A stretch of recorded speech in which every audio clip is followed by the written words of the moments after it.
Well, what's happening, everybody? It's me, Robert Phoenix, and you are here for another edition of Sunday Night Astro Live. Where's my Gucci glasses are in the other room tonight. So we're going to go with these, which kind of match the shirt. How the heck are you? Are you guys doing all right tonight? Are you feeling all right? You feeling all right? Let me do this. I gotta post that. There, that's posted. Posted. Your tobacco is toasted. That's what your tobacco is. It's toasted. You know what that's from? That's from Mad Men, when Sterling, Cooper, Draper, and the boys were running into problems with tobacco. And it was just starting to break that tobacco, smoking it, was not good for you and could result in cancer. So in the advertising business, they started to really panic. Right? What do we do with this? How do we deal with this threat to our industry, a medical threat to our industry? And in a famous scene from Mad Men, American Tobacco is just about to leave the room, and Don Draper says, "Hold on a minute. Hold on a minute. What if I said that this problem could be your biggest solution?" And they all stopped. "What do you mean?" He says, "Well, you have 6 brands, 6 companies basically making the same product, and they're all facing the same kind of challenges that you are. But you can say anything about your product. Tell me, how do you make it?" And so the old guy who runs the company says, "Well, we take our seeds, which have been formulated to ward off boll weevils and blah, blah, blah, blah, blah, and we plant them in Kentucky soil, we grow them, we harvest tobacco, and then we toast it." And he says, "That's it. Toasted. Your tobacco is toasted. They can say anything about it, but your tobacco is toasted." And the light bulb goes off in their head. It's like, oh, we're all facing the same restrictions. However, we can differentiate ourselves against the other companies by simply saying our tobacco is toasted, which takes away from this possibility that their tobacco is toxic. It is totally a Gemini story. It's a Gemini twist in the sort of the overall overarching narrative of Mad Men. Don winds up saving American tobacco for a while, right? For a while, he does it. But then he later on has a different issue with a different company. So there's something really interesting about that scene. Number one, in that it's Gemini, and that Don Draper, right, thinks very quickly, right? He's like, they're just about to leave the room, and he thinks very quickly, and he comes up with this idea, right? Basically, the playing ground is level now, right? You're all dealing with the same restrictions, but you can creatively define your product in a different way than they can. And it's incredibly Gemini-like in that moment. Not only that, but Gemini rules the lungs, right? It rules the lungs. So it's a total Gemini moment.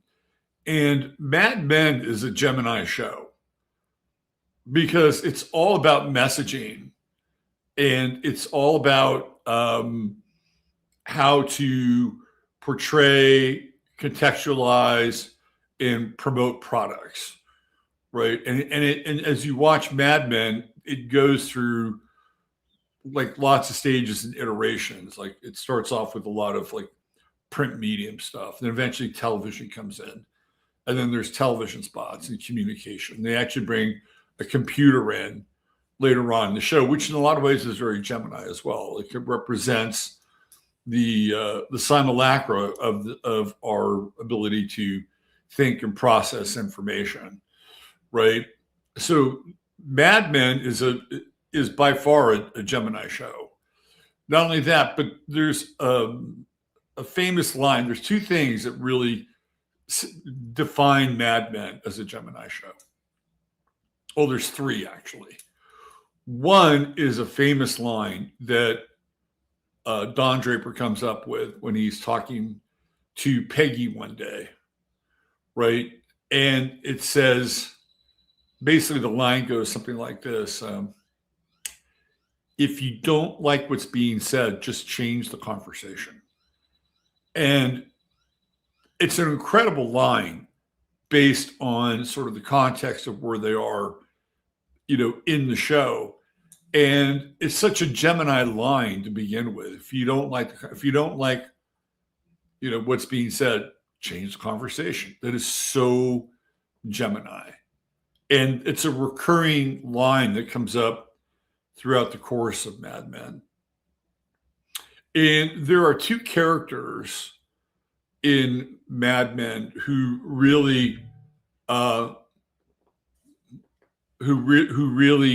on a second. Give me hold on.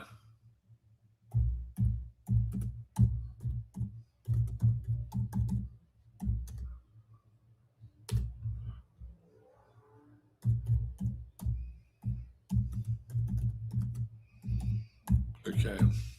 Speaking of Mad Men, so there are two characters who really typify Gemini in Mad Men. One is Don Draper, of course, played by John Hamm. He has two identities. He starts off his life as Dick Whitman, who grows up in a brothel in Indiana. And while he's in North Korea or Korea, he's at this outpost, and there's just him and another guy, like some sort of a CEO, but not very high. And they have like one of these fire bases, and they're supposed to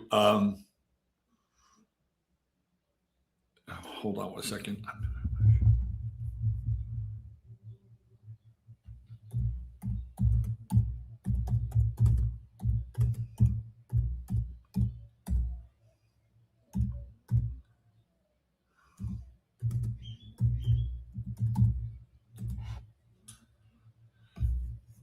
So he's at one of these fire bases, and it's him and some low-level CO, right? And they're taking on some fire, and they're trying to secure the perimeter. And somehow some gasoline gets out. And what's interesting is that it's also the cigarette theme. And Don Draper lights a cigarette, and it gets away from him. And this whole thing explodes, right? Although at that time he's Dick Whitman. And what happens is that he lives, the other guy dies and is pretty disfigured, and he just switches dog tags. So now he has a new identity, right? He goes from Dick Whitman to Don Draper. So that in and of itself is very Gemini, right? There's two separate characters, two separate timelines, two separate lives. He is the most Gemini character in Mad Men. In fact, when I went through, it's too bad, like a lot of the images from my website aren't up, but I went through like this really, really, really deep astrological dive on Mad Men. And I think I'm going to do something with the characters because they're all very archetypal, like extremely archetypal. But even though Don Draper has two identities, right? And even his driver's license as Don Draper says he's a Gemini, which is really, it's like one of these really brief scenes where you see his driver's license and it's like, look, hold on, let me grab this. And I look and I zoom in. That motherfucker's a Gemini, right? So there's like a lot of attention to detail in the show around this idea of dual identity, right? And a lot of these guys in the show, they lead separate lives, right? They have their lives with their wives, they have their lives with their mistresses. Sometimes they're portrayed as being straight when they're actually gay. Like it's a whole theme in Mad Men. Even some of the women have some of it, but it's mostly the men. But even though he has all of this Gemini built into his character, like two separate characters, his ability to think quickly, think on the fly, and even the Gemini birth date on his license, he is actually more exemplified as Mars in Mad Men. So if we're doing like planetary associations, right? Don Draper is Mars because he's like this masculine figure. You know, he's kind of the tough guy, right? He's virile. You know, all the women, you know, want to take their pants off for Don. And Don is like just slightly off of Dom, which is like dominant. So Don Draper is actually Mars. The most mercurial character on the show is Roger Sterling. And he is the one, even though he only has one name, he's the most mercurial character. And even like his last name, which is Sterling and is silver, is very much related to this idea of quicksilver, which is Mercury, right? And Mercury being the planetary ruler of Gemini. And Roger Sterling is kind of a Hermes character. He's like a trickster. And of every character on the show, he has the fastest wit. He has a quip for everything. But there's also something about Roger in a Gemini sense in that he's kind of eternally youthful, right? Like he never really wants to grow up. And he inherited the business from his father, right? And he's never really had to do anything. You know, he just became a partner and he's got one account, and that's American Tobacco. And of course, it's a huge account. But Roger is in some ways portrayed as this eternal youth, right? Like he's always going after new experiences. Like he's the guy on the show that tries LSD, right? Like Don has a little bit of that, but it's generally through women. Like Don's path of discovery is through women. Roger's sort of path of discovery is through his own curiosity in a lot of ways, right? So Roger is probably the most mercurial character on the show. It's a great show, but when you get into it, we really get into this idea of Gemini as a kind of a driving force behind Mad Men. Like in terms of marriages, like even Don has two marriages, right? He's married to Betty and then he's married to Megan, right? So he's married twice, which is very Gemini in a lot of ways. And then there's a period where Don is bi-coastal, right? He's spending time in New York, but then Megan moves to Los Angeles. So he's kind of flying back and forth across the poles of the country. So that in of itself is very Gemini as well. And then the whole idea of advertising is Gemini. And one of the things that I kind of got into a long time ago was cities that represented certain chakras in the United States. And this came to me through this guy, Gordon, who worked for the Lucis Trust. So he worked for the Alice Bailey Publishing Company. So Gordon had a fair amount of esoteric knowledge. And we talked one day about different cities, and I've mentioned this before, that represent the different chakras in the United States. And the throat chakra of the United States was New York City, right? So we're kind of in Taurus a little bit, but it's also the voice, the throat, right? It's communication. So Mad Men, of course, takes place in New York. And if you look at New York, basically from like 1950 to about 1963, 64, for about a 14-year period, it's also where media really gets its foothold, right? Like most TV production came out of New York from the 50s through the early 60s. You know, you had shows like, Milton Berle and the Honeymooners and, all that early TV, like G.E. Westinghouse theater, right? Like all that shit, Requiem for a Middleweight, like all that stuff. It was all coming out of New York. And most of it was live. They didn't have the facility to record at that time. So everything was set on East Coast schedule when you watched TV in the early days. And of course, you had Madison Avenue. So all the advertising ideas were being driven by New York.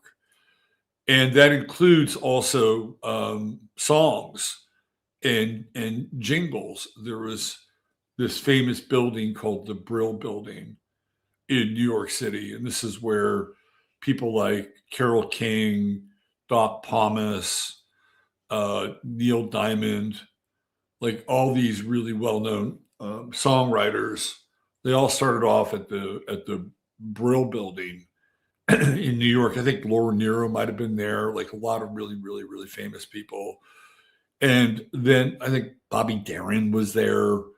And even Steely Dan in a very early iteration were at the Brill Building, right? So you had these songwriters, right? And they would write songs. This is what they would do. And they would sell the songs. And then you had Madison Avenue, and then you had early TV, which includes Johnny Carson up until about 1971. And then everything moves west and moves to California. So all those singer-songwriters, they go to LA, right? They start opening music studios, and the record industry opens new offices, and there's clubs to play. TV relocates to Southern California. So then Southern California, Hollywood, in a lot of ways, really becomes the Gemini or the mercurial center of the U.S., even though esoterically, it for the longest time, it has been New York City. But it gets transplanted, and everybody moves out there, right? Everyone. So now you have all this production that's going on in Los Angeles.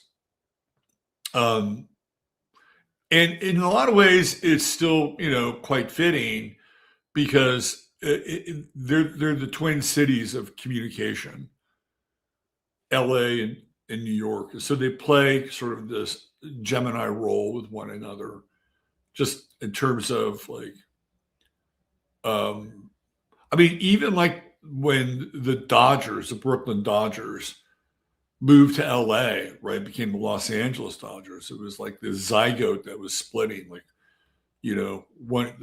one of these teams went off and went into this other direction, which was Los Angeles. And eventually, the National League said, we need another team in California. So that's when you had the New York Giants move to San Francisco.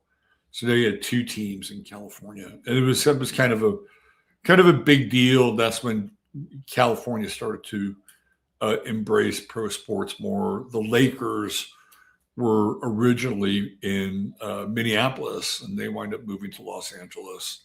The Warriors were originally in Philadelphia. They wound up moving to San Francisco. So there's this whole migration westward, not only in terms of entertainment and media, but sports as well. So in a lot of ways, I think you could make a case that from a Gemini perspective, like New York and LA are these twins, that they both played these roles in terms of shaping perception, creating media, right? And also the cities themselves have gone through very interesting changes as well, which is very mercurial. You could make a case, like there's a scene from Mad Men where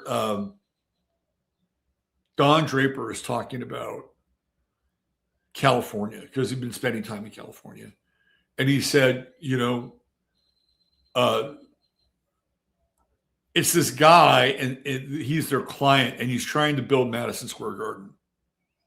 And he has to take part of Grand Central Station off to build Madison Square Garden. And all these people are up in arms about it, right? But they've been hired to do basically advertising for this new venture, Madison Square Garden. And he said, what's great about California? Everything is new. Everything is new and people are happy and they're optimistic, right? And everything is fresh. And he says, and New York is in a state of decay. And he was right. It was in a state of decay. And he said, however, right, you can have this great city on the hill, right? You could give New Yorkers hope, right? Something that they don't have, right? Something that California doesn't have. You can give them Madison Square Garden. So it's interesting in that even the comparison between the two are played off of one another, which is very Gemini in a lot of ways, right? It's the dynamic tension between the oppositions that's really, really interesting. When you get into those oppositions, you can really get into like what I call the toroidal field, right? That there's this field between oppositions that can be really powerful.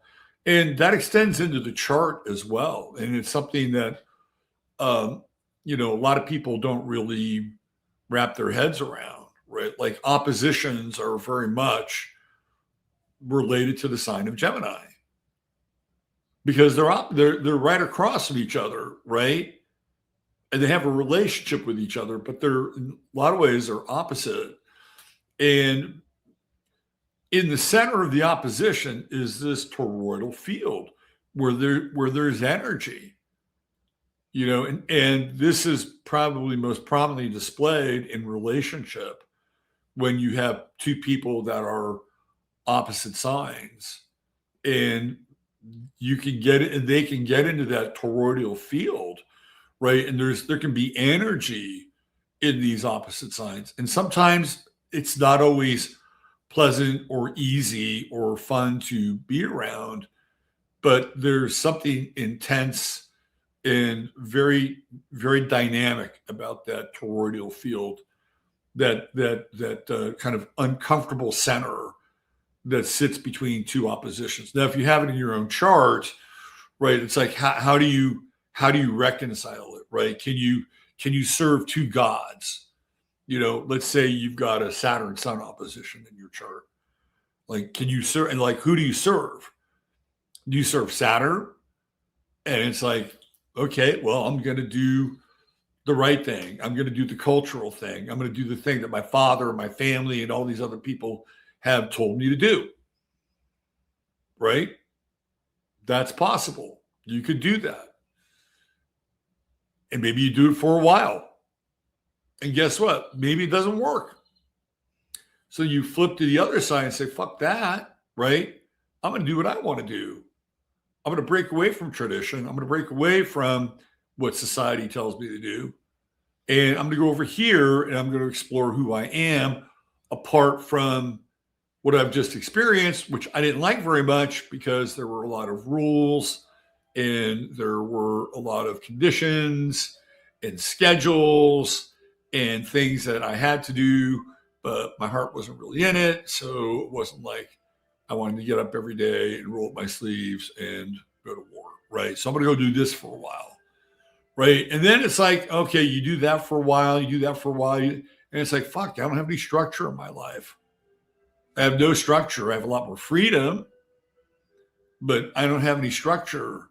So finding that place in the center is really, really, really tricky, right? So you are in this place where there's like enough dynamic tension between the thing that maybe you think you should do.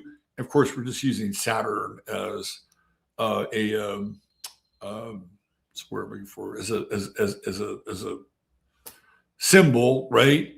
As a possibility. It could be anything. We throw Venus on the other side, although we wouldn't throw Venus. We wouldn't make that opposition. It could be Jupiter, right? You could go out into Jupiter and, have absolutely zero inhibitions, lots of dreams, lots of, talk big, think big, right? Dream big with Jupiter opposing your sun.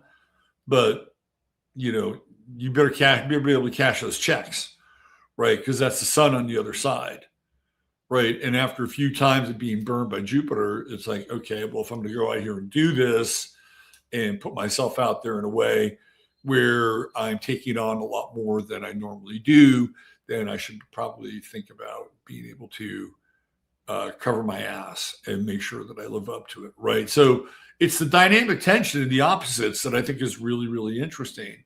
And then when you get into it with another person, well, it's even more interesting and sometimes frustrating. Like if you're in a relationship where you have a Venus-Mars opposition with a person, like that's a really, really intense opposition, right? There's lots of energy there in a lot of ways.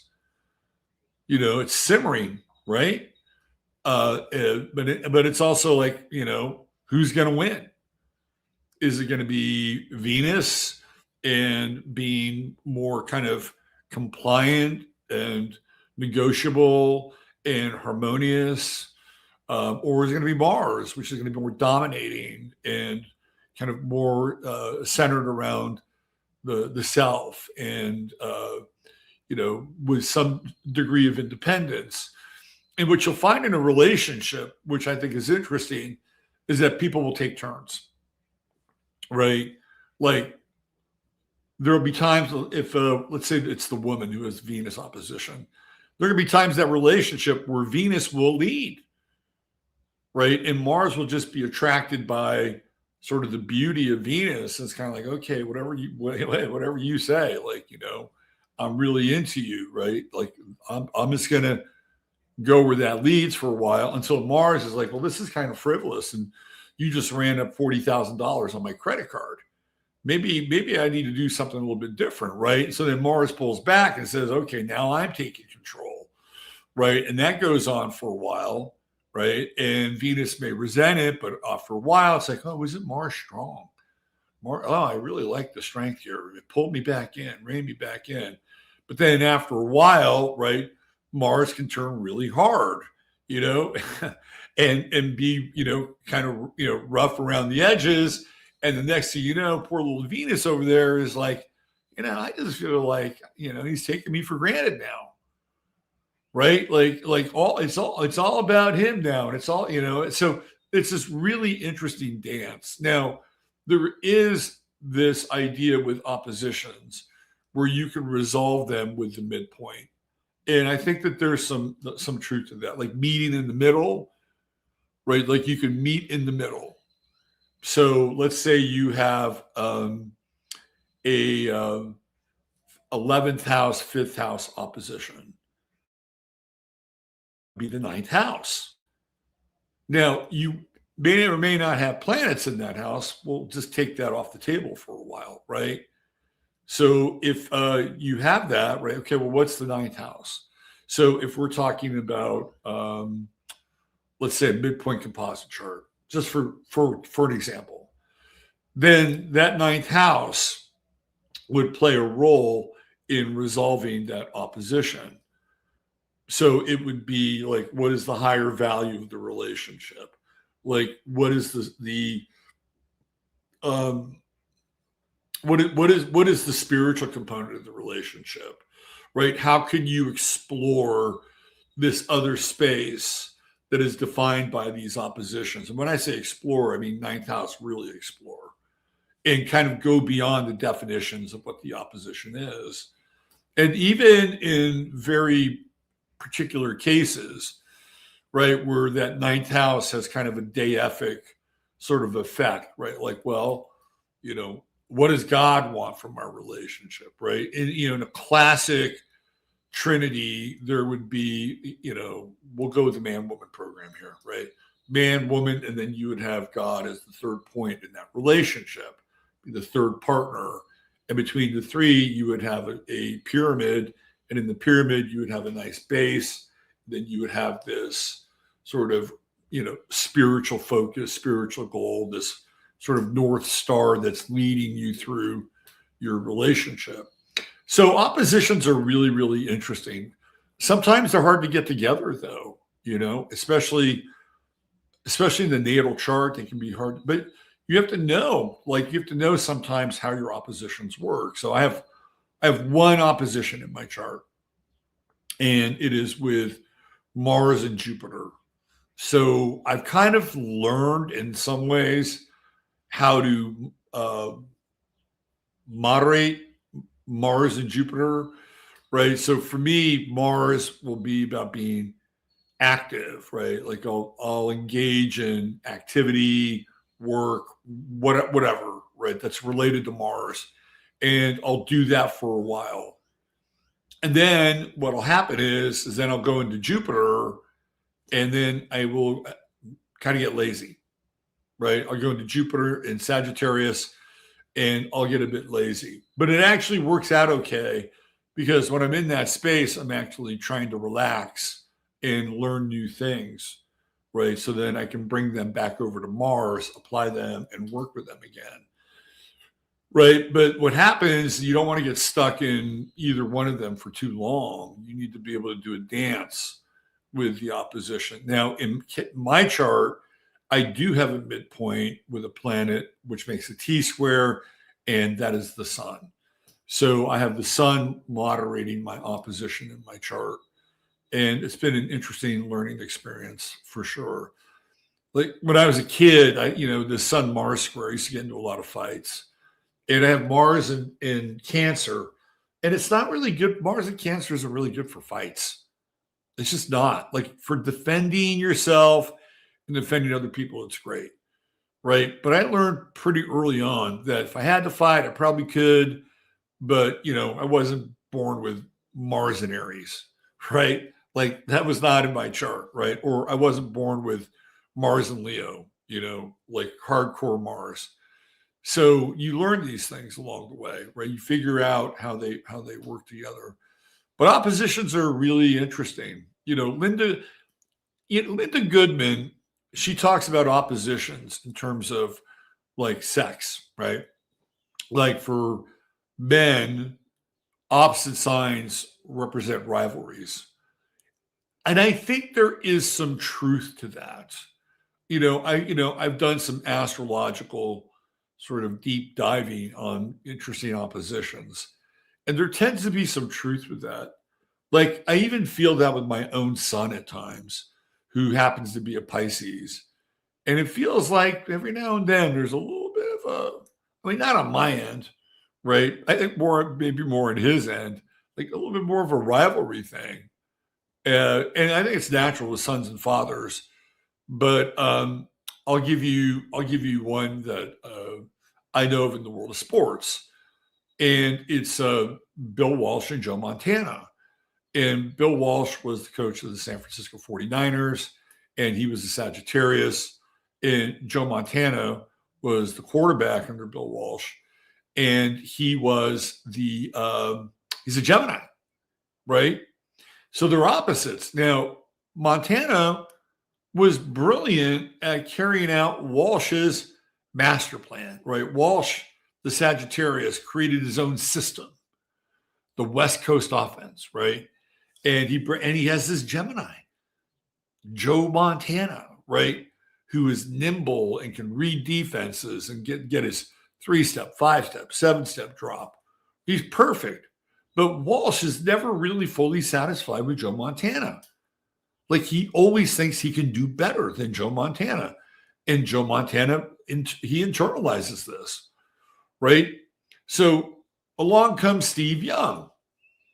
Steve Young is a Libra. You put Libra, it is right in the midpoint, right? In some ways between Sagittarius and Gemini. So now you've got this new player literally in the drama, right? In this like astrological psychodrama between these signs. So Steve Young enters into it. It's like, oh, now we got the third party. So that's just one instance where like oppositions, I can see where in men they become rivalries. In opposite sexes, they tend to attract one another, right? This is like, I'm trying to think of a good opposite sex sort of combination. Not one's coming right off the top. If I thought about it long enough, I could probably come up with one, right? But they tend to like, attract one another, right? Joan's a Pisces, I'm a Virgo. There we go. How about that? That was easy, right? And it kind of works this way, right? And it's weird too, because like in oppositions, like especially in opposite sex, I mean, there are really very opposing ways of doing things, right? Very, very oppositional. Like Pisces and Virgo, they've got different navigational tools, right, in the world, which is interesting to sort of experience. So in opposite sex, it tends to be much more complementary, right? And then in same sex, oppositions tend to be much more contentious and more rivalry based. And you can see that in women as well, right? Like, how many of you women out there have opposite sign mothers? And how's that gone for you? In some cases, it can be fine, but generally, there's tension, right? And again, I'll bring Joan up. She's got a Virgo mother. That's taken a lot of work to be able to, like integrate into a person's life. It's the way it is. Totally the way it is. So to me, oppositions are very Gemini-like, and I think they're really fascinating, just in terms of how the energy and how it's worked, how the tension works out in the chart, how the person goes from one sign back to the other sign, one planet back to the other planet, and does this dance across the chart. It's fascinating. And every now and then you get that midpoint, and that midpoint comes in and helps integrate this oppositional energy. So here we are. We find ourselves back in Gemini again. I have to say, a lot of people say, oh, Robert hates this sign. Robert hates this sign. He doesn't like this sign. And for a while, it was like Gemini, like Robert hated Gemini. I actually love Gemini. Of all the signs, to be honest with you, like I find it the most fascinating. I find Gemini the most fascinating because there is a complexity to Gemini that I trip out on, right? Like Geminis will do some shit. They will do some shit. They're able to just kind of flip things around, and it's like, how the fuck did you do that? Right? They're able to change conversation. They're really these kind of Hermes-like characters in a lot of ways. And I find them to be, quite fascinating. And sometimes they can portray themselves or just express themselves as like really clear and fun and interesting people to be around. You'll never be around a dull Gemini. I guarantee you. Never. Never. You may want them to stop talking every now and then, but you'll never be around a dull Gemini, right? But what's fascinating about them is that when you think you understand them, you don't. Because now all of a sudden they're a different person, right? And sometimes it's not just a different person, but there's multiples of that person. And I've been in a relationship with some Geminis. It's like, well, who the fuck is going to show up today? Like there used to be this comic book hero. It was one of my favorite comics. It was called Dial H for Hero. And it was this guy, his name was Robbie something. I forget his name. And he had this superpower thing where it was like a dial. And he would get into a skirmish with a villain and he would turn the dial on. And he didn't know who he was going to become, right? He didn't know what superhero and what superpowers he was going to possess, right? So he had to figure this shit out on the fly and, try to save the world or something. I always thought that was a really interesting concept, because sometimes those heroes would be really goofy and sometimes it'd be kind of cool. But it's the same way with the Gemini. It's like, dial G for Gemini, like who's going to show up? And if you want constancy, Gemini is not your sign. Like if that's what you're looking for in a person, Gemini is not. You find constancy in other signs. Taurus can be very constant, Cancer extremely, but not Gemini. That's not part of their profile. What you'll get with Gemini is you'll get mutability, you'll get change, you'll get variety, right? That's what you'll get. So if you're looking for variety, stimulation, Gemini is, what you're looking for. But it's not always going to be something that, how do I say this? Will surprise the shit out of you sometimes.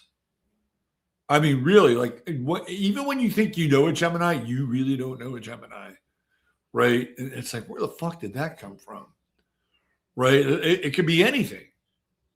It could be anything. It could be how they show up in the bedroom, to certain types of behavior, to like displaying different personalities in public, right? You just never know. And if you're cool with that, right? It's like, well, isn't this interesting? You can step back and watch it and go, this is a trip. This is, like if you're a Sagittarian male and you're with a Gemini woman, you might find her utterly fascinating, right? Like totally fascinating. Sagittarius with this big picture view of the world and,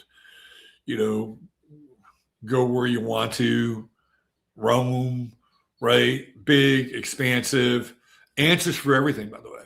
Sagittarians have answers for everything. They do. Then they run into Geminis. And then Gemini's like, yeah, do you really think that? Let's break that down a little bit. Right? And then Geminis can just slice and slice and slice and slice and dice. And it's like, oh, somebody's taking on the big picture view of the Sagittarius who isn't always questioned all the time. And now they're asking the Sagittarius, well, show me your receipts. How did you get there? I want to know how you got to this place. And so now Sagittarius says, oh, okay, well, here's how but that's what they'll do, right? So they like that. Sagittarians will like that. And Sagittarians like to debate a little bit. So do Geminis, right? Big picture stuff, little picture stuff. I think it's a really, really interesting opposition. And of course, it shows up different for men, women, et cetera, et cetera. But it's one of those signs where when you get into Gemini, it doesn't really matter if it's male or female. You know what I mean? Because a Gemini female can sometimes show up being really male, right? I mean, you can actually have a Gemini female who's very like, feminine on the outside and feel very masculine on the inside at times, right? And it can flip around. You could have a Gemini male who might be very masculine on the outside, but at times feel very feminine on the inside and sometimes flip it around. Like this is the nature of Gemini. And I think it's, again, a really, really fascinating sign. And then you can flip around all the oppositions. And I think that's where truly, you can get into signs that conjunct or trine or sextile with one another. But I think in terms of couples, the opposition is in many ways the most complementary, although there are some caveats to that. There are two signs where or two combinations of signs where I think one combination is better than the other. And this is just me and my personal opinion and taste as an astrologer. I think Aries males with Libra females are better than the other way around. That's just because you're dealing with masculine and feminine, right? Mars, Venus, men, Mars, women, Venus. Now, that doesn't mean that you can't have it the other way and it can still work. It can work. I'm just saying in that opposition, that polarity, that generally works, in my estimation, a bit better. The other is Cancer, Capricorn. And I've always felt that Capricorn men and Cancer women are better matches than Cancer men and Capricorn women. I've just seen it. Like they're oppositions, but it's like a natural fit, right? Like Capricorn man, he's out in the world, he's doing his shit, right? Wants to be CEO, big deal, whatever, right? And then the Cancer woman, and forgive me if this sounds too traditionalist or trad wifey, but she stays at home, runs the house, and does the Cancerian things, right? It's like it's a natural fit.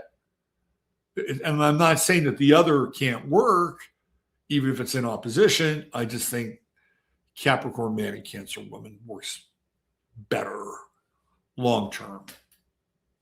One astrologer's opinion. Okay, so why don't we look at this is just briefly. I have a few famous Geminis here. So we got some JFK, Marilyn Monroe. We got some Tupac. We got some Wilson, Brian Wilson, Xi Jinping, Donald Trump. A couple of Geminis just hung out together. Pancho Villa, Paul McCartney, Bob Dylan, Morgan Freeman, Clint Eastwood, Wagner, and Jordan Peterson. I think it's interesting, even with Paul McCartney and this whole idea with Gemini, right? Like there's two Pauls. Isn't that interesting? Again, this is why I love Gemini, because this shit is built in, right? It's like built in. There's two Pauls, right? There's, Paul, there's like pre-1966 Paul, and then you got this other guy, right? Theoretically, and of course it happens to be Gemini. And then, when you look at another kind of strange kind of polarity, right, around Paul McCartney, like he does a song called Ebony and Ivory, right? And it's like black and white, that song he did with Stevie Wonder. It's like, that was when Paul McCartney was into diversity, right? He did This Girl Is Mine with Michael Jackson. But even that's very Gemini, right? Ebony, Ivory, Paul McCartney, white, Stevie Wonder, black. Stevie Wonder is a Taurus, by the way, just in case you were interested. So even that's very Gemini in a lot of ways. And you see sometimes with Gemini actors, you can, like even Marilyn Monroe, like she's got two names, right? What's her real name? Norma Jean Baker. and then she's Marilyn Monroe. Like even that is like very Gemini. And then you have this interesting relationship. I put them side by side, Morgan Freeman and Clint Eastwood. You know, they're tight, right? They're in The Unforgiven together, and they're both Geminis, which I think is, you know, pretty interesting. Xi Jinping, and I did not know that Xi Jinping was a Gemini until I sort of looked into it. And so you have two Geminis hanging out together. Did you know that Trump did not eat any Chinese food while he was there? He brought his own chef so that he could have like how does he likes the steaks like well done, right? Just bring a bunch of beef and then just cook it well done. That's all I need. Well done steaks. Man, I don't know. I'm not a well done guy. I can't think of an instance where I've ever had a steak that was well done and said, this is really good. No, it's not my thing. There's a lot more Geminis. Let me give you some of the most famous ones here. We'll do this. Let's see. Let me throw this up here. We'll just go through a list of them.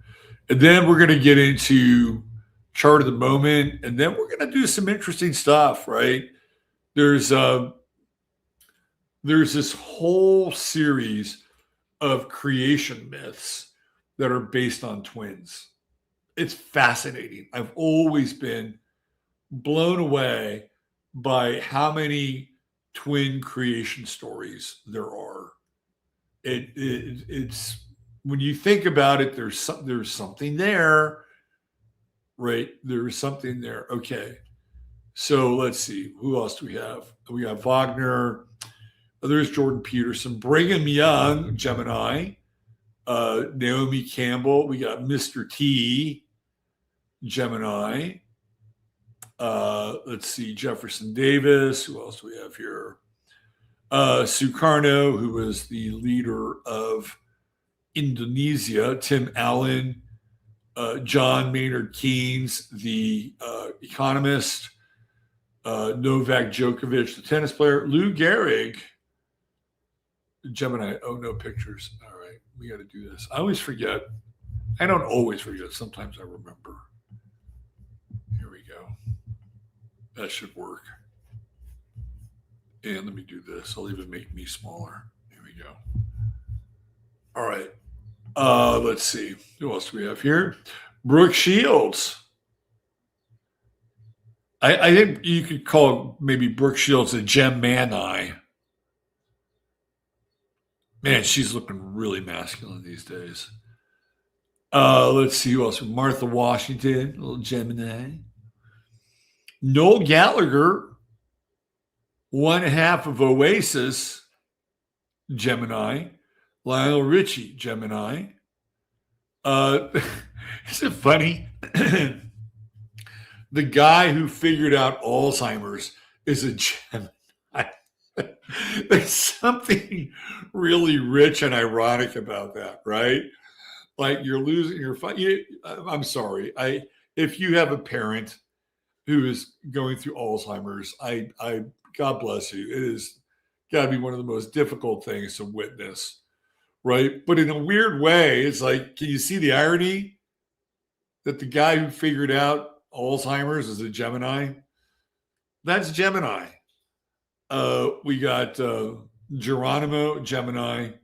Tom Morello, Rage Against the Machine, Gemini. Jim Thorpe, one of the greatest athletes of all time, Gemini. Joan Collins, Gemini. John Walker, Gemini. Paula Abdul, Gemini. Ian McKellen, Gemini. Drew Carey, Gemini. Elizabeth Hurley, Gemini. Nicole Kidman, man, is she fucking Gemini or what? Wow. She's got that Gemini ice about her. like Eyes Wide Shut. Like she's fucking perfect for Eyes Wide Shut because she is partitioned, mind controlled, and part of the cult, right? And she is going to give up her daughter at the end of the movie in Eyes Wide Shut.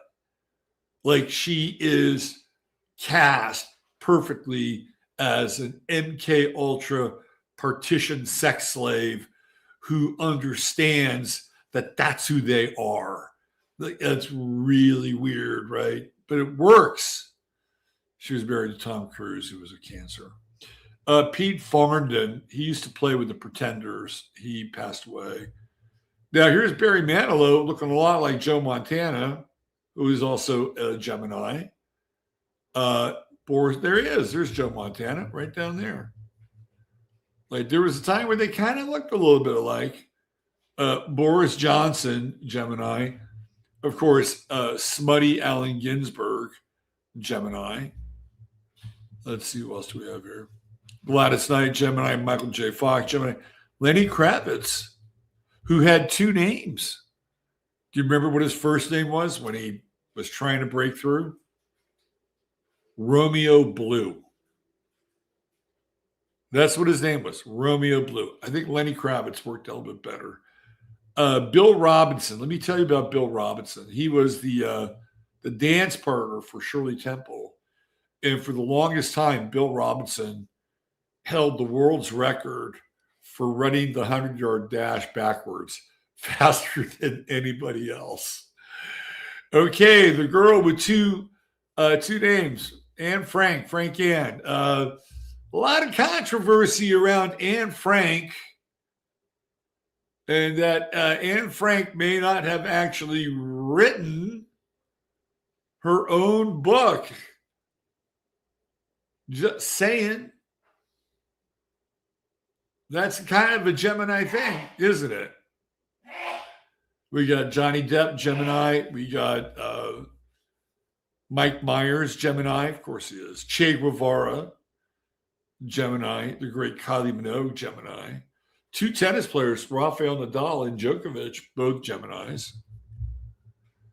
Mark Wahlberg, Gemini. Steffi Graf, Gemini. Sam Giancana, really interesting.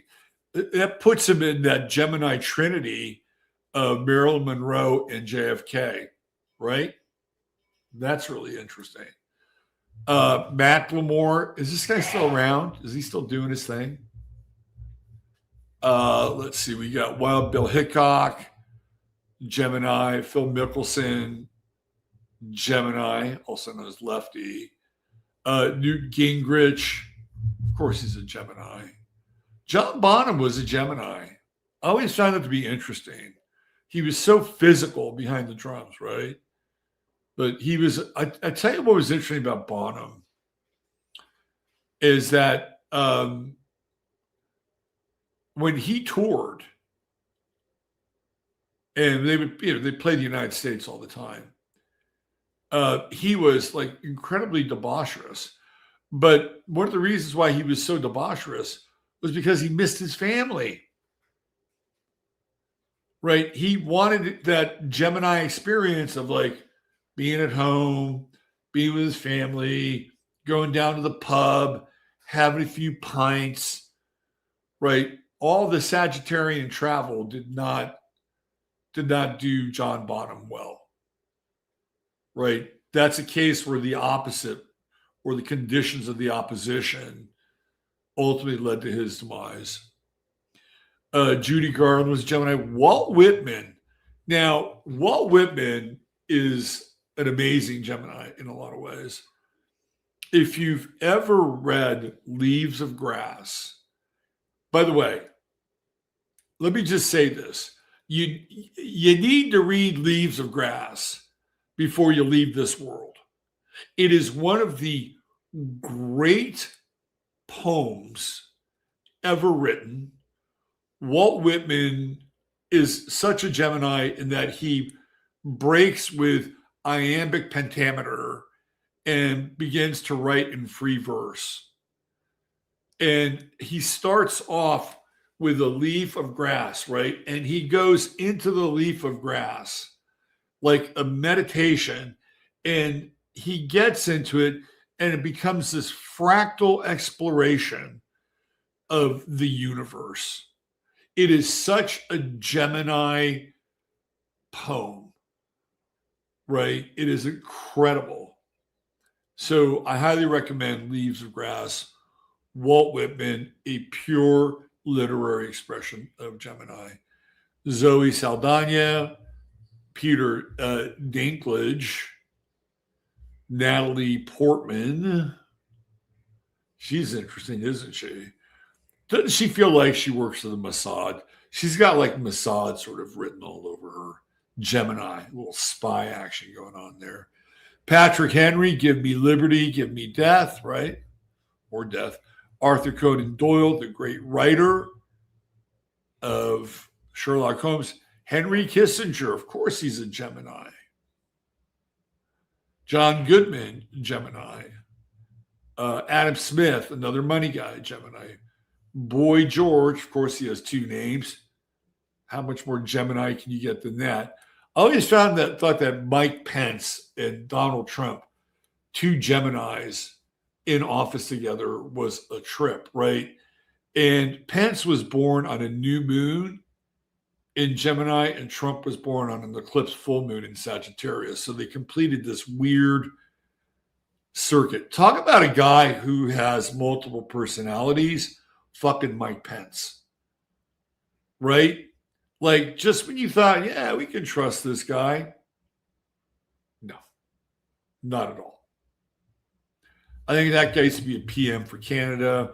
Ralph Waldo Emerson, sort of a contemporary of Whitman. Gemini, there's Brian Wilson, the late Brian Wilson. Colin Farrell, Gemini. Blake Shelton, Gemini. Kendrick. You'll find a lot of rappers, Gemini. And what's interesting, again, I love the Gemini effect. So here we have Suharto, right? And who did we see over here? Hold on. Let me go back a page. Who did we see over here? So we had Suharto and we had Sukarno.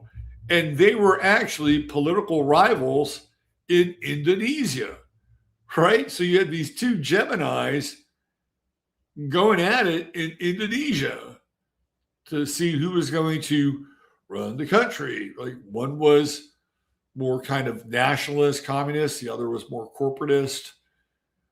Hugh Laurie, the TV doctor, Gemini. Who else we have here? Danny Elfman. Now that dude is kind of a creepy Gemini. Am I right? He's kind of a creepy Gemini. Harvey Milk, Gemini. Of course, he's a Gemini. Now, this is interesting. You have Hank Williams Jr. and you have Hank Williams Sr. Now, I don't know if Hank Williams Sr. is a Gemini, but Hank Williams Jr., being the son of Hank Williams Sr., having that Gemini effect. Of course, there's Hank III as well. Frank Lloyd Wright, Gemini. Courtney Cox, Gemini. Venus Williams, part of the Williams sisters, of course, Gemini. Ice Cube, so we have another rapper, Gemini. Beau Brummel, a dandy, Gemini. Tom Jones, Gemini. The aforementioned Tupac, Paul Gauguin, Melissa Etheridge, Gemini.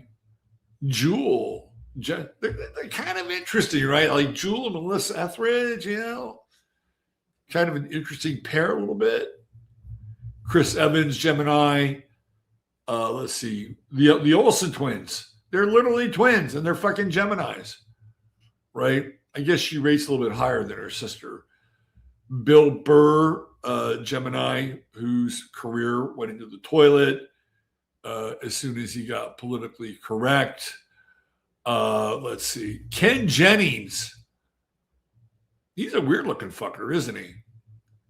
Of course he's a Gemini. He did his chart one time.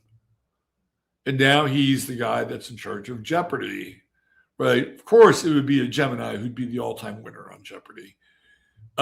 Stevie Nicks, Gemini. The great John Newcomb, Gemini. John Carlos, Trackstar, Gemini. Helena Bonham Carter. Yeah, man, she's got some Gemini vibes. In fact, she's even in Fight Club, where she has a relationship with two guys who are actually one guy, right? How much more Gemini can you get than that? That's pretty fucking Gemini, if you know what I'm talking about. Aldrich James, who's a spy, Gemini. He's another great tennis player. Tennis players, great tennis players, looking like if you want to have a great tennis player as a kid, we got Venus Williams, we got Djokovic, we got John Newcomb, we got Bjorn Borg, we got Rafael Nadal. You got to line those pregnancy cycles up. So you're spitting out a Gemini if you have any kind of desire to have a pro tennis player as a child. Lily Rose Depp, the daughter of Johnny Depp, also a Gemini. Annette Bening, Gemini. She graduated the same year I did at San Francisco State. Suze Orman, Gemini. I never understood this woman. Here's the other Olsen twin, Gemini. Isabella Rossellini, Gemini. Salman Rushdie, of course, he's a Gemini. Let's see, who else do we have here? Oh, Strauss and Wagner, Gemini. So we got Tupac and his big rival, the notorious B.I.G., both Geminis. How about that? That's some shit right there. That is some real Gemini shit right there. Now, Jacques Cousteau is interesting as a Gemini, and I'll tell you why. Jacques Cousteau was the inventor of the single tank submersible system. So if you're a diver out there, right, if you enjoy diving, you know, with the fins and the tank and the mask and everything, Jacques Cousteau is the guy that invented that, right? And what does Gemini rule? It rules the lungs. So Jacques Cousteau was the guy that said, hey, guess what? You can now breathe underwater because you're carrying around a tank of oxygen on your back. Very Gemini, right? The aforementioned Russell Brand, Gemini. Of course, he's a Gemini. Let's see. Who else do we have here? John Wayne, Gemini. Roseanne Cash, Gemini. Muammar Gaddafi, Gemini. Bad choice to give up your weapons, brother. Bad choice. Who else do we have here? Let's see. Joe Fine, who's the brother of Ray Fine, of course. Gemini. Wallace Simpson, Gemini. Is Wallace Simpson a tennis player as well? I could be wrong. Let's see. Who else do we have here? Andrea Yeager, Gemini. Malcolm McDowell. Of course, he's a Gemini. Josh Allen, Laverne Cox. Is Laverne Cox a dude? That's kind of Gemini, isn't it? The great dance choreographer, or that's Martha Graham. That's Catherine Graham. Blaise Pascal, Gemini. Roberto Duran, Gemini. Johnny Weissmuller, Tarzan, Gemini. I partied with Johnny Weissmuller Jr. one night. I swear to God. Nice guy. Robert Rodriguez, the director, Gemini. Errol Garner, the composer, Gemini. Maurice Sendak, the child author, Gemini. Eddie Merckx, that's a bicyclist, very Gemini. Dan Jensen, who was he was a speed skater, right? Gemini. That's a very Gemini thing. Who else we have here? Kanye West, another rapper. The best rappers, man, they're Geminis. You got Tupac, you got Ice Cube, you got Notorious B.I.G., you got Kendrick Lamar, you got Kanye West. That's a fucking all-star team right there. Shia LaBeouf, this guy's a Gemini, right? Doesn't he feel like he's got a couple personalities living in there? Like more than two, easily. Like there's a small community living in that dude. Heidi Klum, Gemini. Stan Laurel of Laurel and Hardy. Those guys used to fucking scare me. When I was a kid and I saw Laurel and Hardy, they scared the shit out of me. So I don't know why.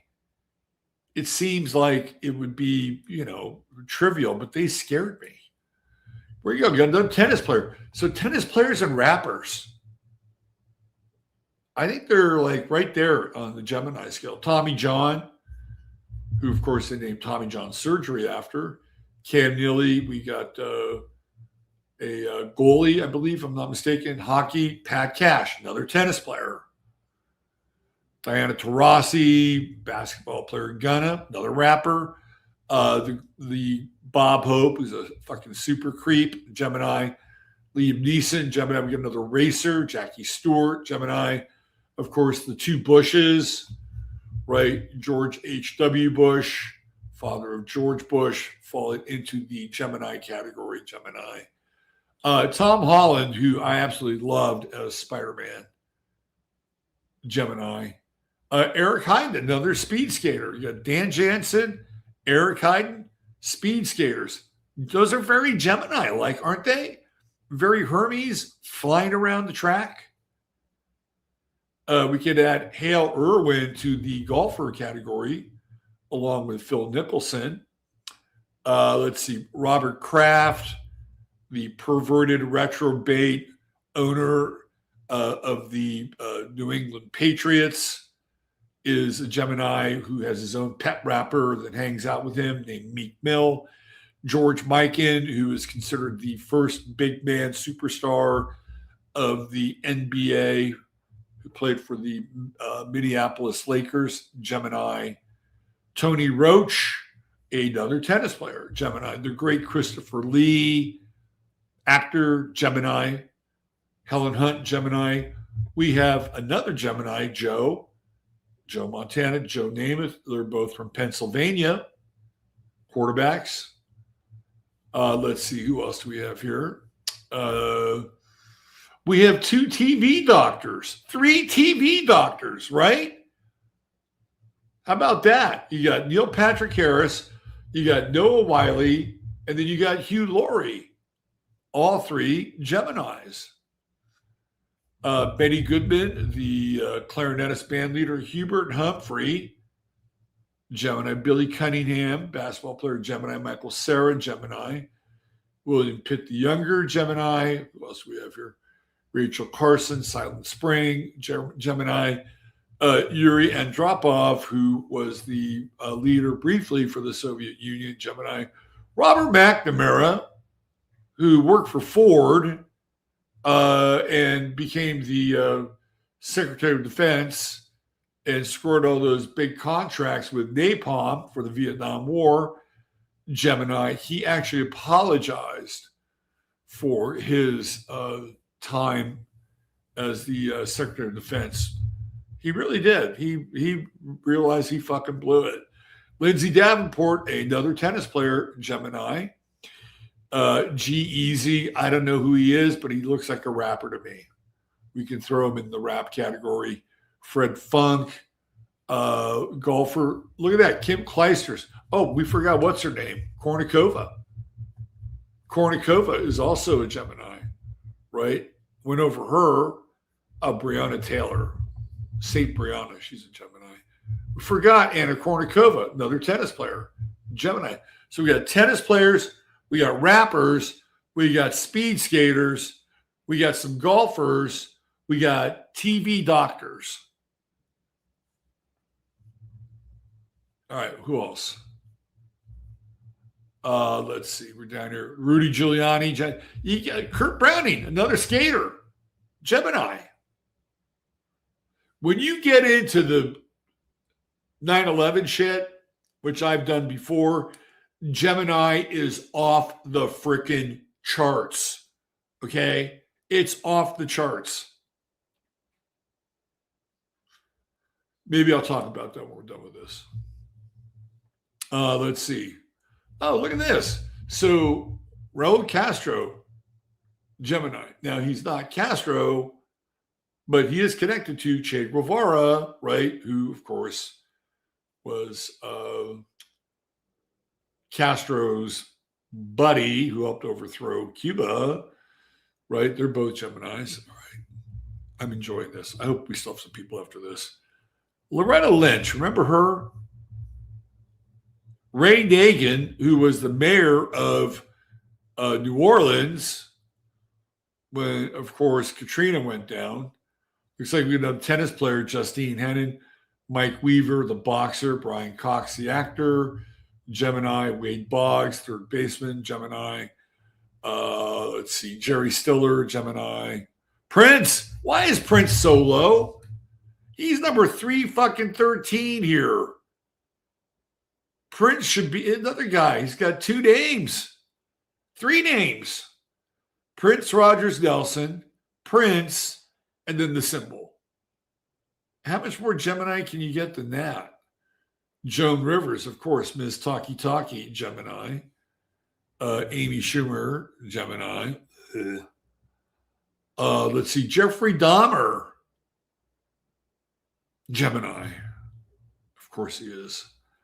Laurence Olivier, look how young he is. Gemini, who else? Oh, this is interesting. So Basil Rathbone, who played Sherlock Holmes, is a Gemini, and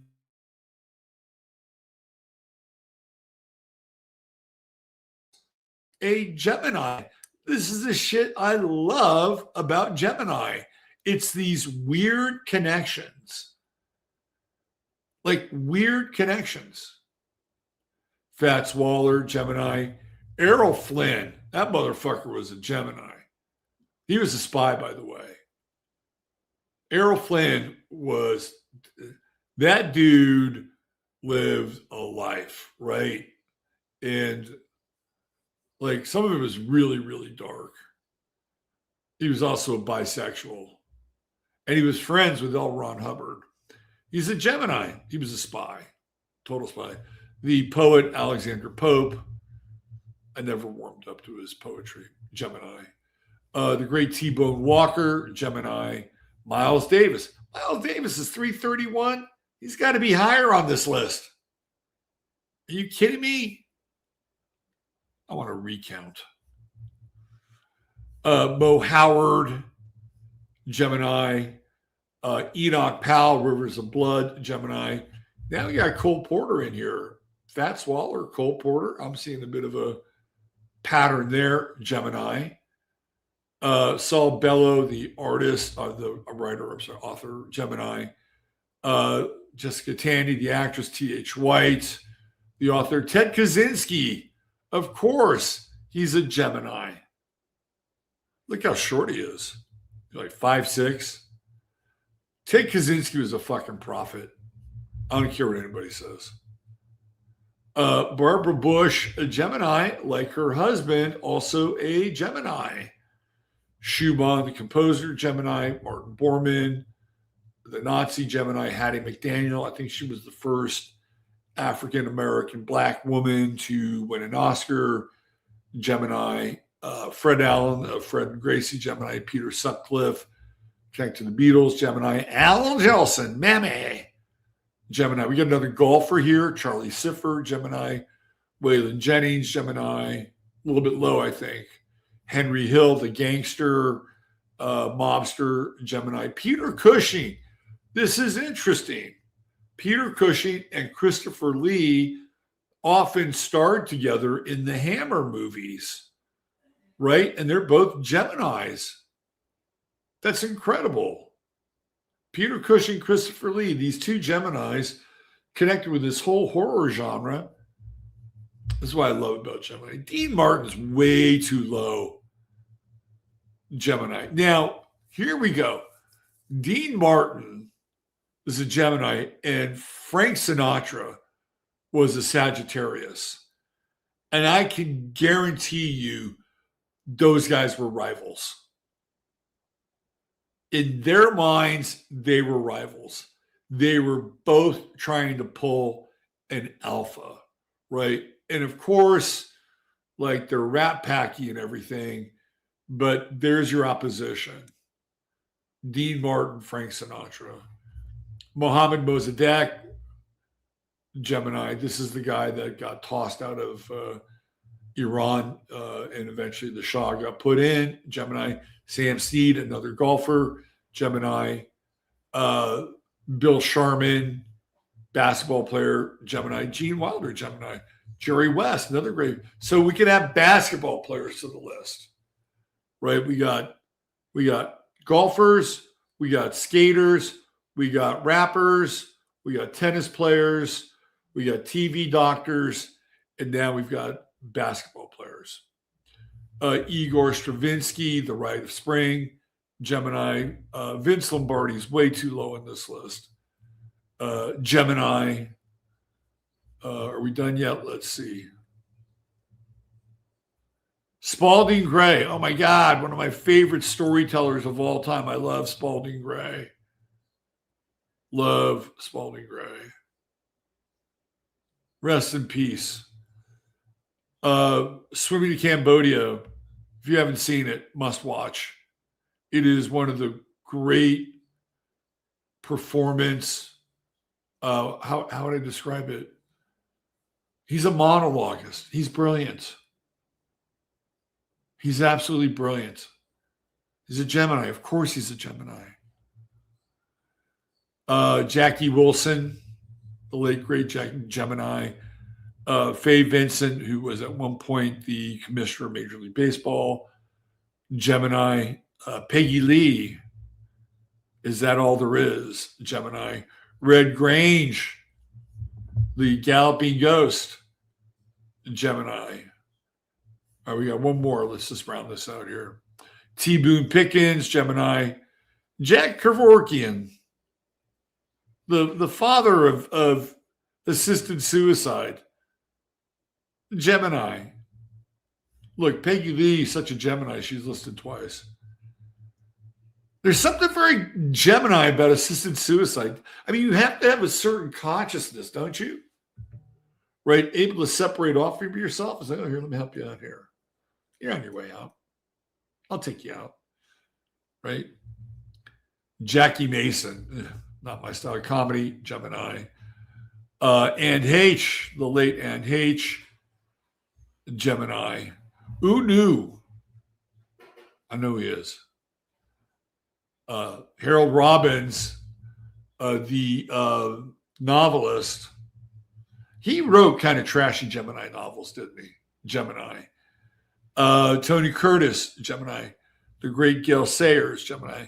Lou Brock, who held the stolen base record for years, was a Gemini, one of the fastest players in Major League Baseball. Of course, he's a Gemini. And Gail Sayers, who until he got his knees mangled, was a Gemini and one of the fastest players in the NFL, Gemini. The great Curtis Mayfield, Gemini. Harry Nilsson, Gemini. Who else do we have? Al Unser, another racer, Gemini. And rounding this out, Cillian Murphy, interesting actor. Dante Alighieri, are you kidding me? He's 432. He needs to be much higher on this list. He fucking wrote The Inferno. Are you kidding me? And he's 432? I demand a recount. And finally, Elena Rybakina, Gemini, another tennis player. So there you go. I hope you enjoyed our little trip through Gemini. Some very interesting people. Very, very interesting people. Okay, so why don't we do this? Why don't we shift gears a little bit and let's go back in time. All right, we've looked at these kind of contemporary people.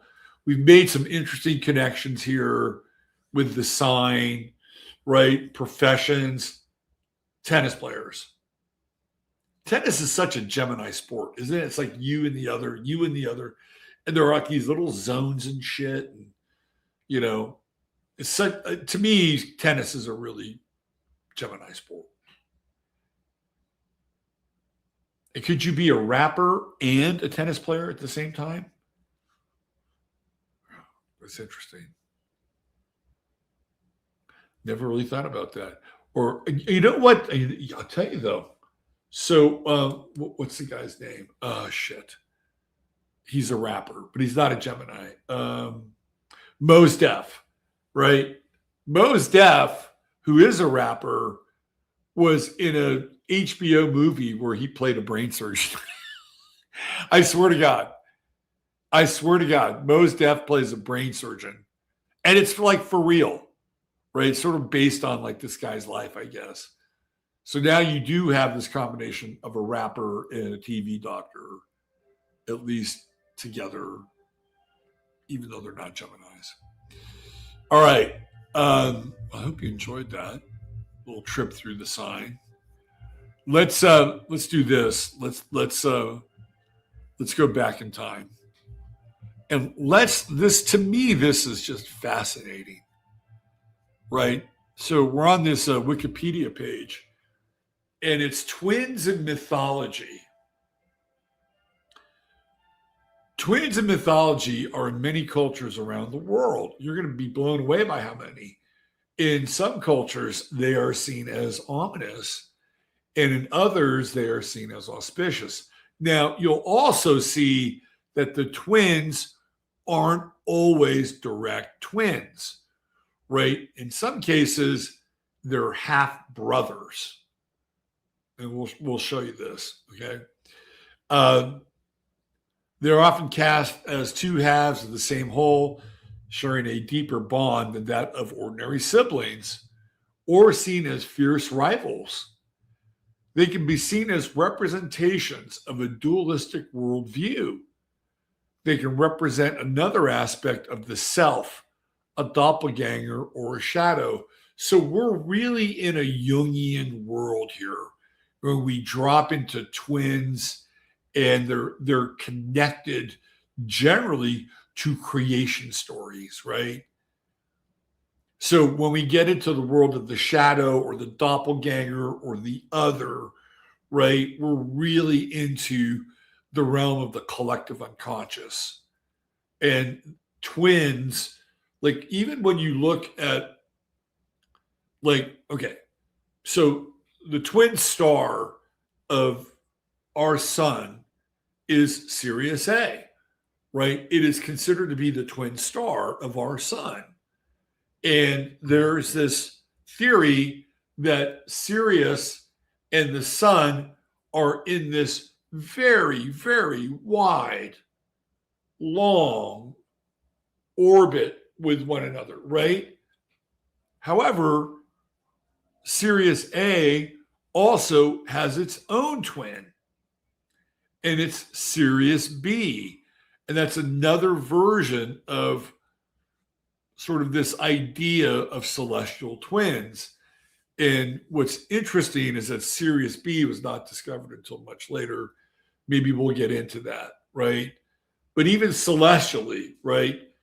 And this is why in this country on July 4th, right? This is when they started the process of the Declaration of Independence, because the sun was conjunct Sirius on that day, right? Sirius being the pole star, not the pole star, but the twin star, or the twin sun of our own sun, right? And so Sirius also plays a really important role in Freemasonry.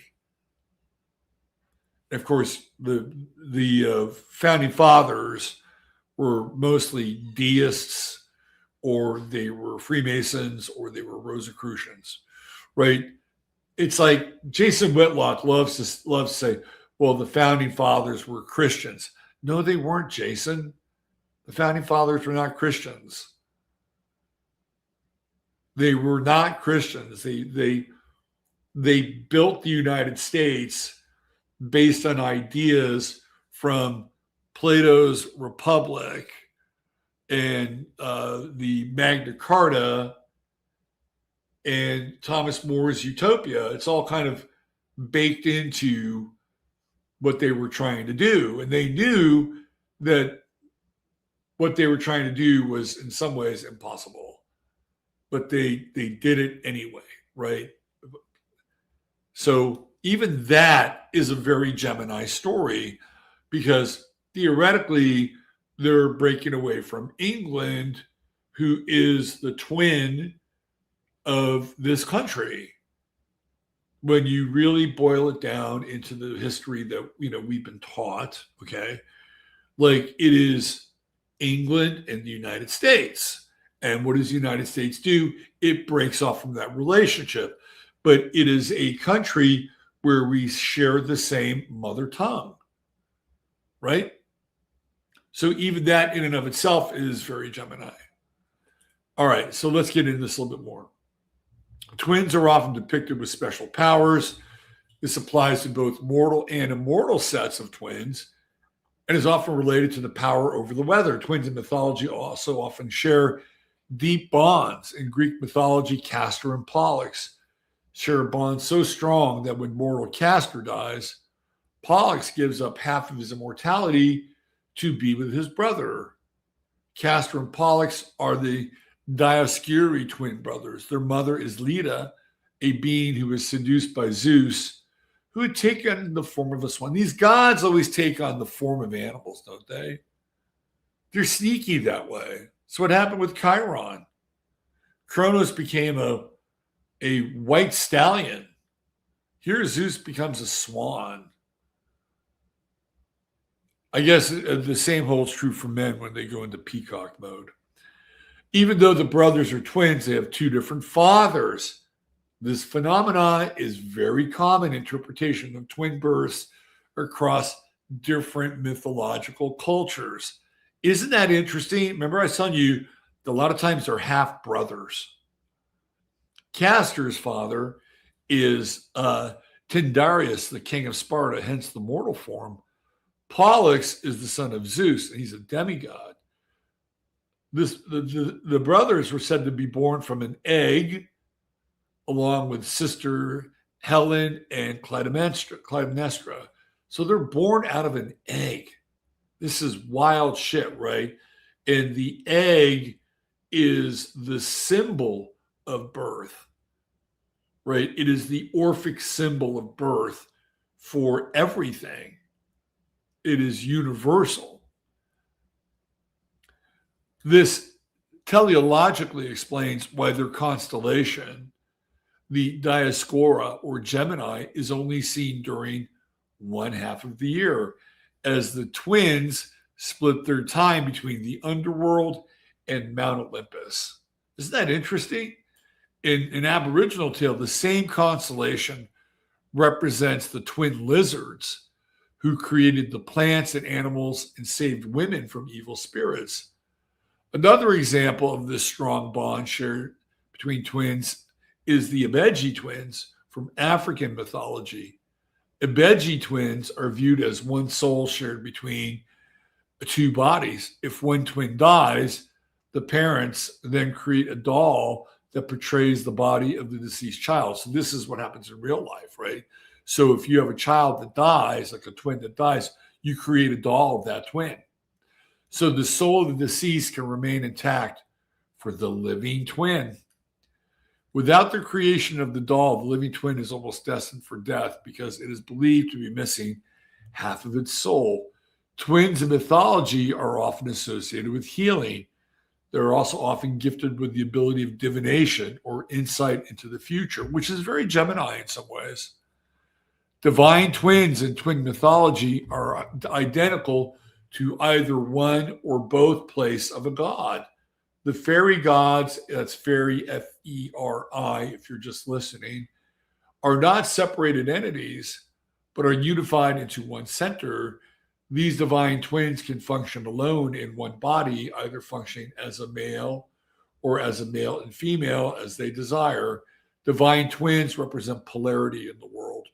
The polarity may be great or small, and at times can be opposition. Twins are often seen to be rivals or adversaries. So we're going to go through a list of these by culture. Okay, so in Egypt, You've got Nut and Geb. They're dualistic twins. God of earth, Geb. Goddess of the sky, Nut. Osiris, Isis's twin and husband, Lord of the underworld, firstborn of Geb and Nut, one of the most important gods of ancient Egypt. And then you have Isis, right? Daughter of Geb and Nut, twin of Osiris. So it's a little incestuous there, but they're just starting off. So they've got to, create where they can, I suppose. Asur, also known by the Macedonian Greeks as Osiris, twin of Set. Set tricked his brother at a banquet he organized so as to take his life. In West Africa, we have Mawu and Lisa, twins representing the moon and the sun, respectively. From the Ue Fawn culture, Yemeya, the mother of all life on earth, coming out of the Yoruba culture, and Aganju, twin husband of Yemeya. So again, we have this twin that is connected not only as a twin, but also as a husband, wife, and mother, father figure. You'll see this more than once. Ibeji, twins of joy and happiness, the children of Shango and Oshun, and these all come out of the West African Yoruban tradition. Okay, so in Amerindian, it gets really, really interesting, right? So we have Glooskap and Malsumis, a cultural hero and its evil twin brother for the Wabanaki people. Hagawedihu and Hagawegadea, the sons of either Iroquois sky goddess Atahensik or her daughter Tekowerakwa, right? Okay. We also have Azza, Natalihi, and Yokai Etsan, they're Navajo goddesses. Then we have Monster Slayer and Born for Water, which are the Navajo twins. You know what's missing here are Pokanhoya and Pokanhoya and Lokanhoya, who are the twin brothers of the Hopi creation myths. I'm surprised they're not in here. So Jukihu and Yurakan, twin sons of Atabex, Mother Nature, the personification of order and chaos, respectively, from the Taino, Arawak Nation, which once stretched from South America through the Caribbean up to Florida and the U.S. Hun Apu, Ishpalanque, the Maya hero twins, who defeated the seven Macaw, Quetzalcoatl and Zolotl, or Tezcatlipoca, right? Xochipilli and Xochi Quetzal, the god and goddess of sex and love and beauty. Remember, they're twins, right? You have Kokomat and Bahotal, good and evil forces in nature. In ancient Mesopotamia, you have Inanna and Utu.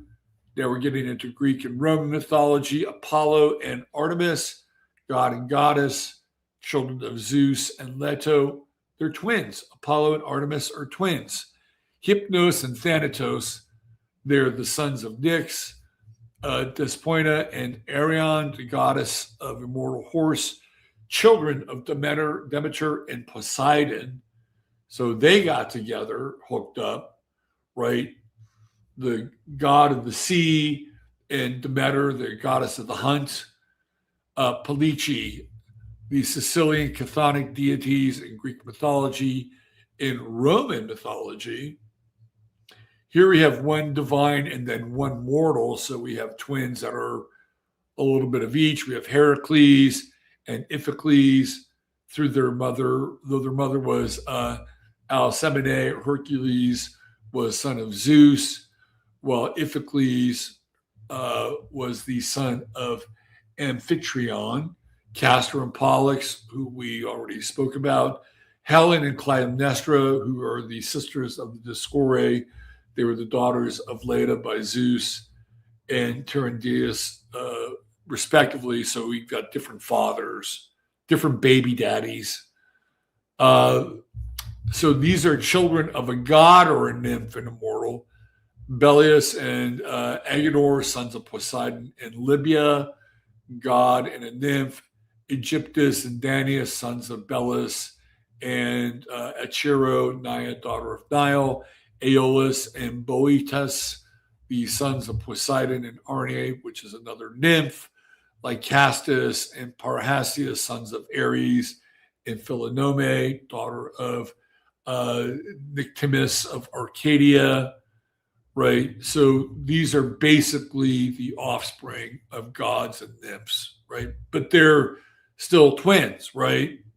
Now you have mortals, and we're into Byblis and Canis, Cleobus and Biton, Chrysius and Panopus, Aias and Pelagus, right? Children of King Miletus and Tragasia or Cyane. Again, more twins showing up. These are mortal twins, right?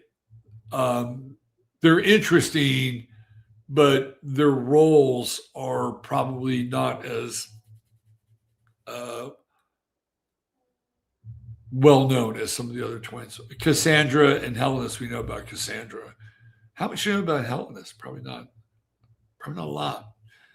Norse mythology, of course, we have Freyr and Freya, god and goddess, children of Neodor, Baldur and Hodor, Mui and Magni, Sigmund and Signy. Where the hell is Thor and Loki, right? They're brothers. One is a half brother than the other, right? But this is twin territory. So let's see. Anybody else that's interested in here? Ahura Mazda and Ahriman, twins of opposing forces of good and evil. Right? So this is really interesting.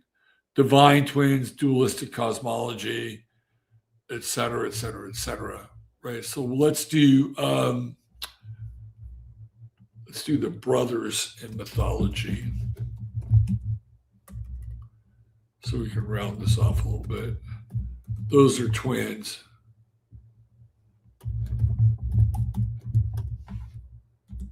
All right. So let's see. What do we have here? We got all these different. Let's go with Norse mythology. So we should have Loki and Thor in here.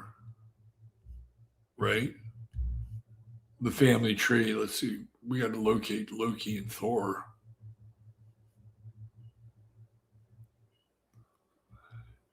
Okay, so we've got Andromeda and Loki, and those are their offspring.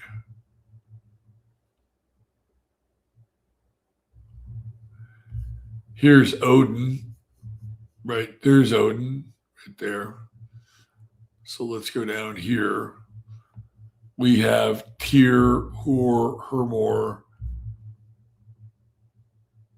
There's Thor right there, right? Part of the offspring of Loki.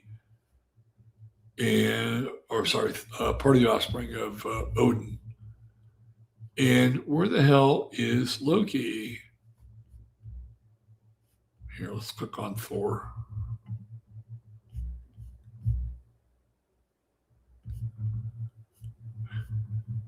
Okay, then we have Enki and Enlil, right? I mean, we can't leave them out of the twin discussion. They're not really twins. They're half brothers. That's what they are. And they're all part of the Sumerian creation story, right? So there's Thor.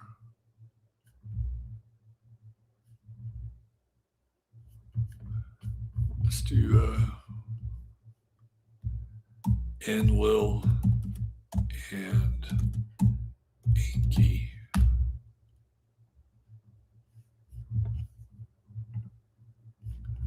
Yeah, so here's Enki, right? One of the creator gods of Sumer. Enki Ea. And have you noticed that the planet that we're on has part of Ea's name in it? Like it's Ea, and then you have RTH, right? Ea, earth, or the place of Ea. Like, this place is named after fucking Enki that we're living in. And he's a very interesting character, right? He's a bit of a trickster, right? He's a trickster god in the true sense, right? That's his role. So he's got some other names, but we really know him by Enki and Ea. Enki Ea is worshipped as the god of wisdom, arts, crafts, subterranean water, springs, and by extension, incantations and magic. He also had the function of a creator god. He was believed to reside in the Abzu, imagined as an under-earth freshwater region. So you will see at times images of Enki looking slightly amphibious as well, which also is connected to this idea of duality, right? Enki Ea was believed to be a typically benevolent deity. Mesopotamian tradition regarded him as the god responsible for the creation of humans from clay. In the Serpu incantation series, he is referred to as the god whose hands created mankind. This process of creation has been compared to the work of a craftsman. In the myths predating the Enuma Elish, Enki works together with the mother goddess Ninma Belit Ili to fashion the new being. And in the Enuma Elish, its creation is the product of Ea's collaboration with his son Marduk. In the Mesopotamian flood myth, he gives advice to his mortal protege, which allows humanity to survive. His immortal protege is Utnapishtim, who is a Noah-like character and builds an ark just like Noah. Isn't that interesting? Enki Ea also appears as one of the most important gods in incantation texts. Groundwater was believed to have been purifying and healing properties. Because of this, it played a major role in incantations and magic.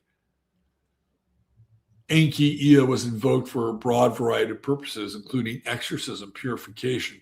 Like, this is, of all the creator gods and all the, sort of versions of Gemini, to me, Enki is the most interesting, bar none. Enki Ea is considered one of the few Mesopotamian deities with recognizable iconography. His most distinguishing features are water streams flowing from his body, often accompanied by fish swimming in the water. These features are first attested in the old Akkadian period. He's really interesting, right? Another symbol of Ea was the turtle, right? And we've seen like Earth depicted on the back of a tortoise shell, right? In terms of imagery. Like, that's an image that has been translated across a number of different cultures. Now, his brother, right? His brother is Enlil. And Enlil is a very different kind of character, right? Very different. He's not as fun as Enki. And I believe, if I'm not mistaken, they are half brothers. So Jupiter is the ruling planet of Enlil. Isn't that interesting?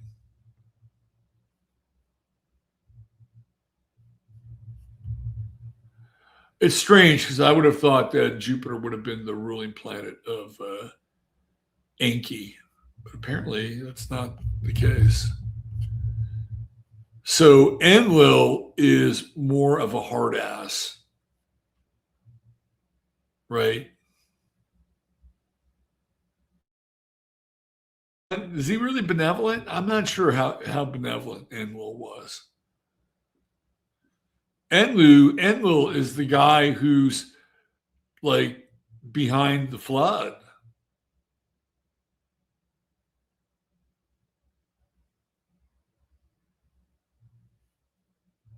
He's the one that wants to wipe out humanity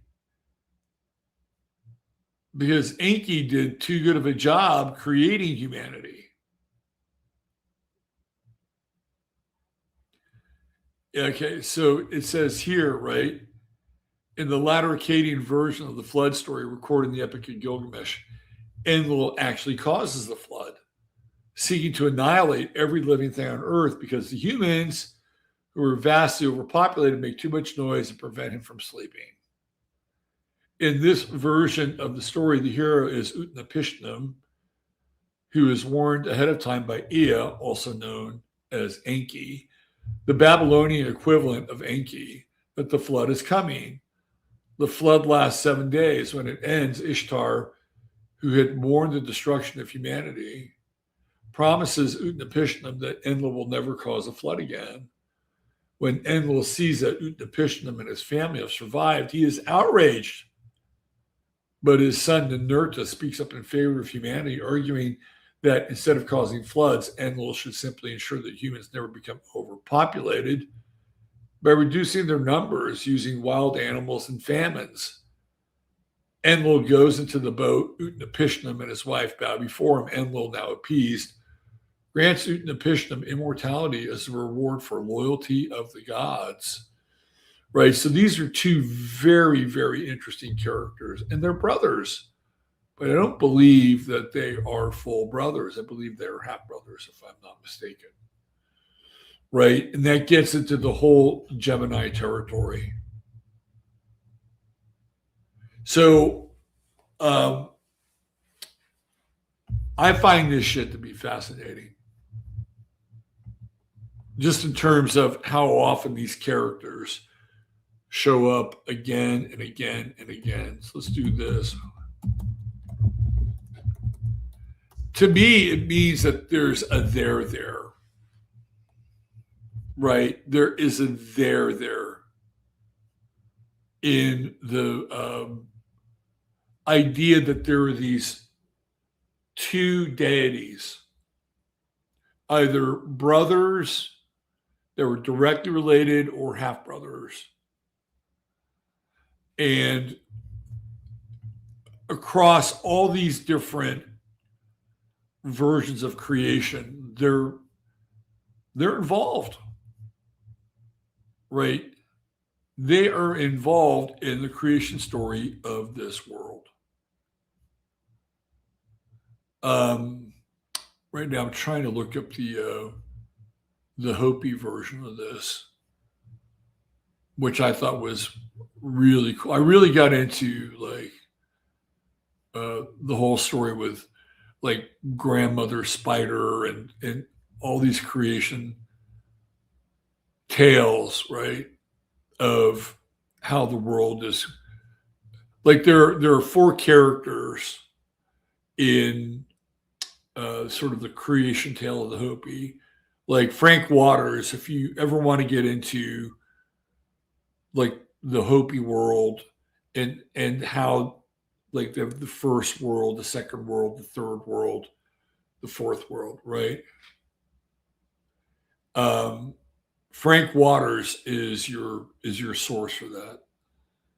And so you have grandmother spider or spider grandmother, and then you have an actual like coyote who is a trickster, and you have the two twins, Poconghoya and Hokonghoya, and they get into trouble, and it's through they get baited into trouble by this coyote, and it's through their troublemaking that the world gets made. And then when it goes too far, grandmother spider comes along and she sort of corrects everything, right? And then makes everything harmonious again. So if you're interested, Frank Waters is the source that I went to from the Book of the Hopi. And it really drew me in. And again, it's the twins, right? It's the twins who play the role of these kind of creator gods. So if you haven't checked out the Book of the Hopi by Frank Waters, I highly recommend it. Okay. Where are we? Why don't we do this? Let's take a look at, I have the chart. I have our chart lined up for now, right? For like what's happening now. So we can put that up. But over the weekend, this is really weird. I discovered this weird connection to Gemini and a certain style of murder. Like, I had never heard of this before, but I happened to stumble across it on one of what's his name, Michael Francesi's videos. That motherfucker, he's a Gemini, isn't he? I'm pretty sure he is. I think I looked this up before. Michael Frances. Yeah, he's a Gemini. Of course he is. Like, have you seen this guy? He's all over YouTube, right? Now he's got, it's like, I think he got his start on like DJ Vlad or something like that, right? And he was talking about all these crime stories. He'd gone to prison. He had ratted some people out. His father was a da capo, right? His father actually put a hit out on him at one point in time. Yeah, underboss, Sonny Frances. And he fucking turned his post-mafia life into a cottage fucking industry, right? Like, he's got his own brand of wine now. He's got meetups. You know, he's like doing like life coaching. Like, that is so fucking Gemini, isn't it? Like, this guy like flipped his life script. Anyway, he was talking about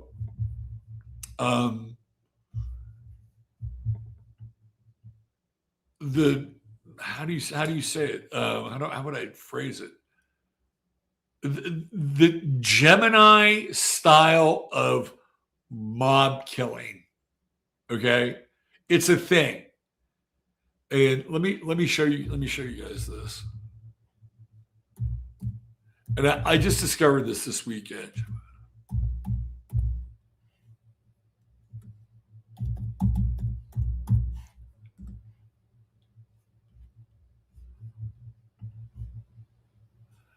I just discovered this weekend. And I'm like, oh, let's add this to the Gemini potluck, shall we? So it's called the Gemini method. And all right, for the faint of heart, you may want to tap out for about 5 minutes. So the Gemini method refers to the gruesome execution technique developed by the DeMeo crew, a notoriously violent hit squad for the Gambino crime family operating out of the Gemini Lounge in Brooklyn during the 70s and the 80s. And you know what's weird, right? Like, how many times have you seen like oh, look at all these mass murderers. They're Pisces, they're Virgo, they're Gemini, they're Sagittarius, right? Like, you see this shit. You're like, okay. there's some traction there. There's some other signs that are pretty grisly too. But when you see this, it's like, oh, well, this kind of aligns with these mutable characters who have a very different relationship with morality, apparently. Okay. So the Gemini Lounge was in Brooklyn, and this is what they would do, right? Their victims were lured through a side door into a back apartment of the Gemini Lounge. So they basically had a killing zone. So even the Gemini Lounge itself was two separate things, right? There was the front of the house, which was the Gemini Lounge. Hey, what are you doing? Give him a Chianti. He always has the Chianti, right? So there was that. But then in the back, they had a little different kind of activity going on back there. All right. So there was actually a process. There was a Gemini process that these guys did. They had it all figured out, right? So you would have one guy, they would break somebody, hey, come on back. Come on back. Let's sit down. Let's have an espresso. Some shit. And they go back there, and it was like, bang, you got hit with a silencer. Then, right, then you basically, oh, and then you had to have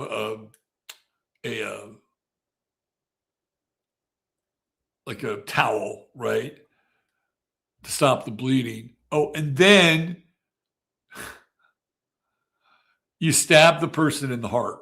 So it wasn't just one shot, right? There were two acts like Gemini in the violence, in the death, right? Shot to the head, stabbed to the heart because you wanted to stop the bleeding. Weird, right? Okay, so when that happened, right? So you stop the blood from pulsing. And this is all happening in the back of the Gemini Lounge. It was drained, dismembered, and disposed of at the Fountain Avenue landfill or in car trunks. All right. So there was a method, right? Shot to the head, stabbed to the heart, drained, and then there was the dismemberment. That was a method. It was like the Gemini method because there were two things that were important, right? The head and the heart. Weird, I know, but true. Now, the leader was this guy, Roy DeMeo. He was the leader of the crew. He owned the lounge. And he was a former butcher's apprentice whose anatomical skill aided in the body dismemberments. He was eventually murdered by his own crew in 1983 on orders from Gambino boss Paul Castellano. Okay. Now, then you have the Gemini twins. Here we go, who were the main killers, right? You had Anthony Center and Joseph Testa, and they were known as the Gemini twins. They were DeMeo's primary enforcers. And they had killed something like, what, between 70 to 200 people in this place. Both were convicted for multiple murders and racketeering and were paroled from federal prison in 2024. So Center and Testa, the Gemini twins, eventually got out. Right? So if you're wondering what signs they were, Roy DeMeo was a Virgo, Anthony Center was in Aries, and Joseph Testa was an Aquarius. So they were not Geminis, but they had a method, right? The head and the heart, and it took place at the Gemini Lounge, where there was the front of the house where people partied, and then there was the back of the house where the party stopped. Right. And I thought, this is some motherfucking shit. I had never heard of this before. I had never heard of the Gemini method before until this weekend. And of course, it was Michael Franzese, who is a Gemini, who all of a sudden drops the Gemini method. It's like, oh, that's interesting. See, this is what I love about Gemini and the weird syncs and all the other shit that is connected to, it just leads you into like the weirdest places. And it's like, and I for me, I find it really fascinating. I'm a big trivia guy, so I like a lot of, useless information. But because I was watching a Michael Franzese video and he talked about this, and I got to learn more about it, and we're talking about Gemini, and all of a sudden I've got content for a show, or at least partially, right? Now, whether or not knowing about the Gemini method makes your life any better, that's debatable. I can't take any responsibility for that. I'm just demonstrating to you like the high range of synchronicity and this symbolism of Gemini, right? And the Gemini, anyway, you know what I'm talking about. All right, why don't we bring up our chart of the moment here, and then we'll park this thing. Let's look at where the planets are.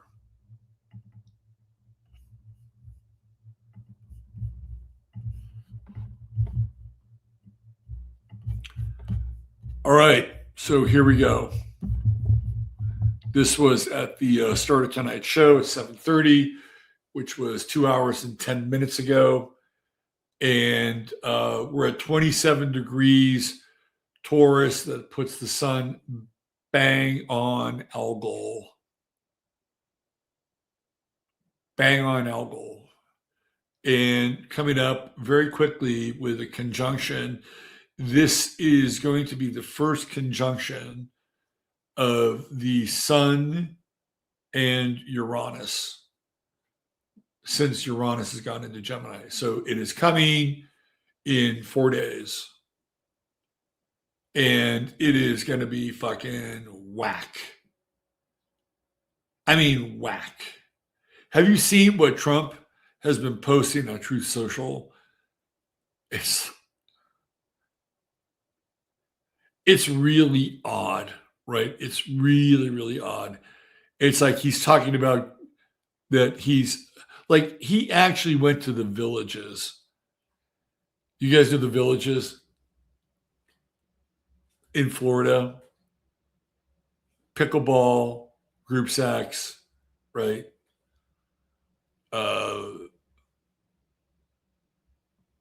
Swapping partners, those villages.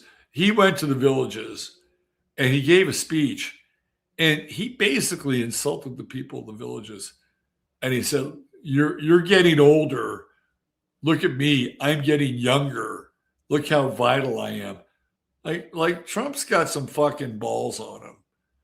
Like he goes to the villages and basically, calls them out, right?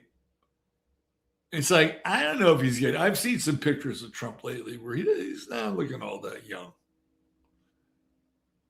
If they get him on the right day with the right coiffure, and he's had the right injections, you know what I'm talking about, and he's feeling good, not too bad. But I've seen some other photos like, whoa, dude, you may want to delete that. But he's going through this I'm getting younger phase, which is very Gemini, right? It's like a return to youth, because that's what Gemini is. It's very youthful. It's almost like Peter Pan, right? Like the eternal youth in some ways. So here we have the sun on Algol, and aside from it being on Algol, it doesn't seem very afflicted, does it? I don't think it is. But are you experiencing anything with Algol right now, or have been over the last couple days?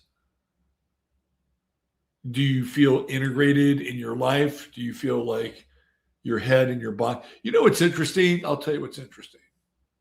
You may not think it's interesting, but I did something tonight that I rarely do. And I've decided now that I'm going to make a practice of it. I included my image in the thumbnail. I usually don't put my image in the thumbnail. Why? Because everybody puts their fucking image in the thumbnail. And it's like, I don't want to be like everybody else. But it's like, maybe they're doing it for a reason. You know, maybe it's because they actually get to see the person. That maybe it's like, oh, look at that person. They're interesting. Maybe I'll click on that image. So I decided to put myself in the thumbnail tonight.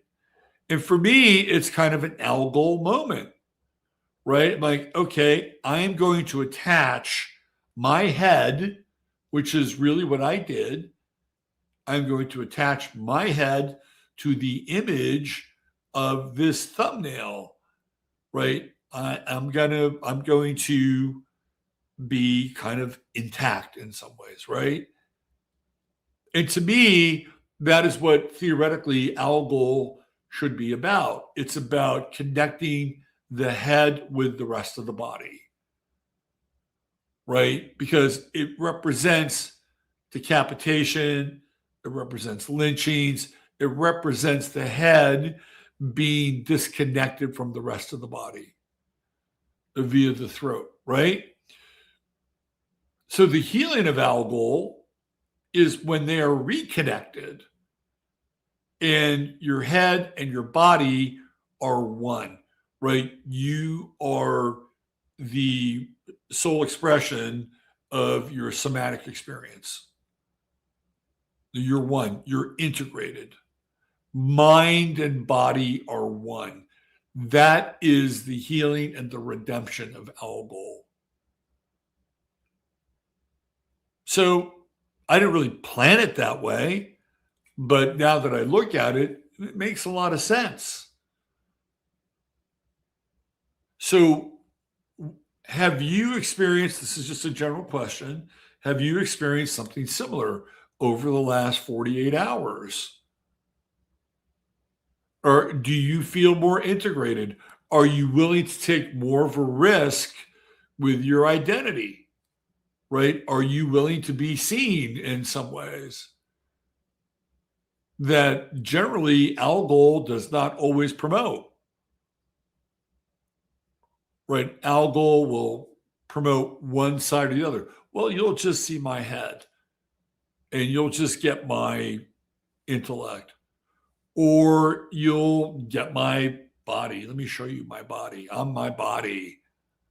Look at me. I go to the gym all the time, right? I'm ripped, I'm tight, I'm fit, right? But are you bringing that other part of who you are into that mix? Are you bringing your intellect, your self-awareness, your ability to have a reasonable or at times unreasonable discourse with people?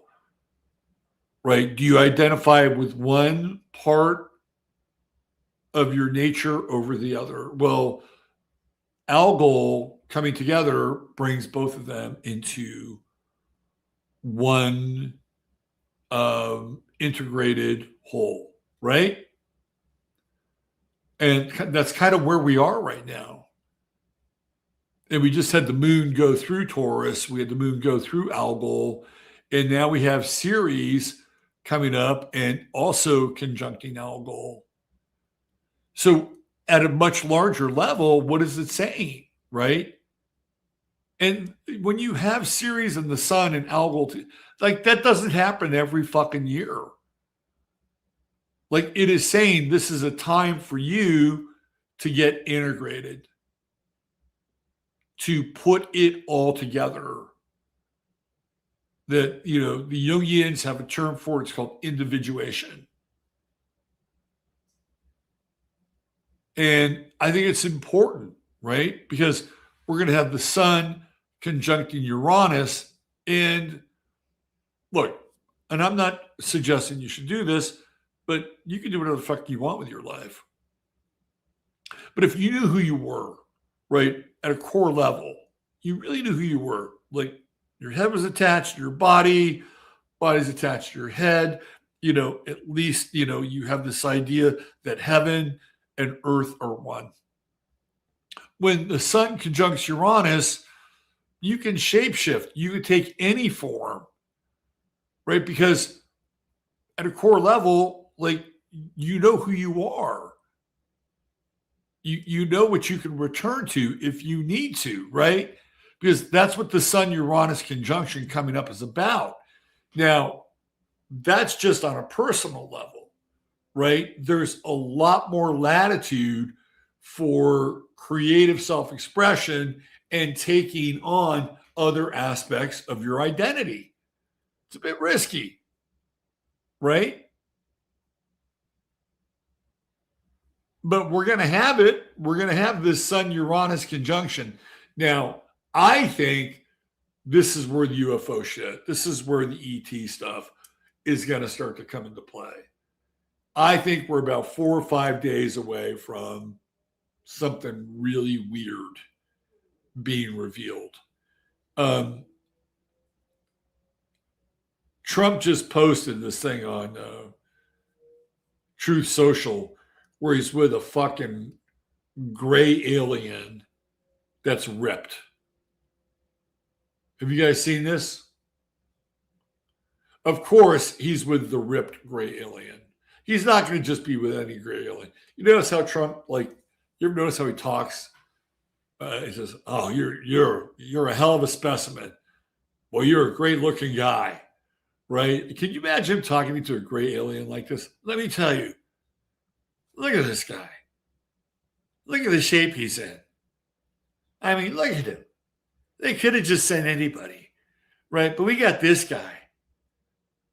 Isn't he a specimen? Look at him. My God. I've seen those little short, you know, those little short ones. But look what we get. We get the best of the bunch. Are we not the hottest country in the world? Swear to God, the alien looks like he's fucking ripped. Get a job for Fox. It's coming. It is coming. We've got the moon in Gemini. We've got Mercury in Gemini. We got Uranus in Gemini. And here comes the sun. And we are about to have an encounter with the other. Whether it's real or fake, it doesn't really matter. Like, it is coming. And I'm on the record. We're days away. We are days away. And we knew this day was going to come. So wouldn't it make sense that it would come with the Sun-Uranus conjunction in Gemini, Mercury in Gemini? The moon will probably be in late Cancer or early Leo by the time all this goes down. Shit. I think it's going to happen. I think we're days away. When he starts to post that shit on True Social, something's happening. Something's coming. Right? And again, whether it's real or not, doesn't really matter. I mean, it does in some ways, in other ways it doesn't, because it's going to happen. Right? Oh, here's the other. It's Gemini. And remember, right, there's the trickster element with Gemini. Bring it back to you, Sun conjunction Uranus. Like, how willing and able are you to be experimental with your own self-expression and identity, right? The idea here with the Sun at 27, Algol, right, that theoretically you should be integrated. That would be the idea here, right? That was in a weird way, like it was my intention, but I put my face on the thumbnail. Fuck it. Moving forward, I got my face on the thumbnail. I will not do the stupid looks, though. Let's see. I'll do the Mars and Gemini, Mars and Taurus look. What would be the Mars and Taurus look? It'd be like something like that. I don't know. Like, you'd have to be bull-like. Something. I'd figure it out. But I won't do that. I can't. I don't know. Maybe I will. Maybe I'll fuck around with it because it is Gemini. Why not? But hey, you can do it too. Come on. Listen. I pulled this I Ching the other night. It was really something. I mean, it was really something. One of the moving lines was really something. And it was like, the old man can lament the loss of the past, or he can beat the drum with the setting of the sun. And I'm like, that's a really interesting changing line. Right? Because I've been thinking about the past a lot lately. In a way that I have been emotional and been like, oh man.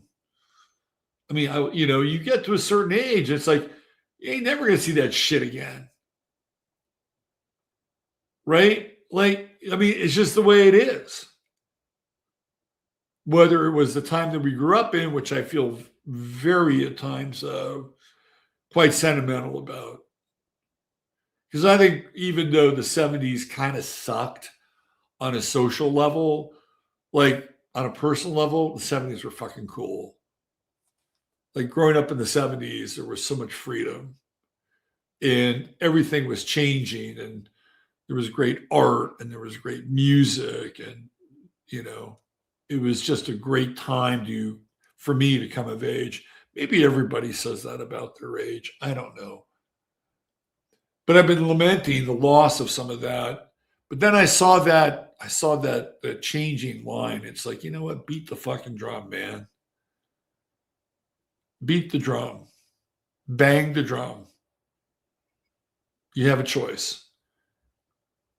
And as the sun begins to move into Gemini in the conjunction with Uranus and Mercury, it's, it's follow the beat of a different drummer. Change things up. Be creative.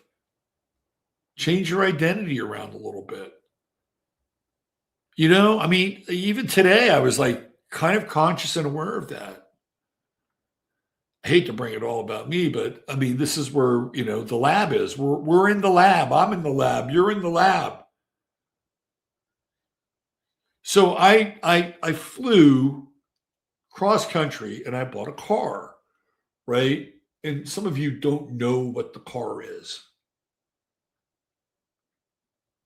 I haven't really spoken at great lengths about the car, but this is a very Gemini thing.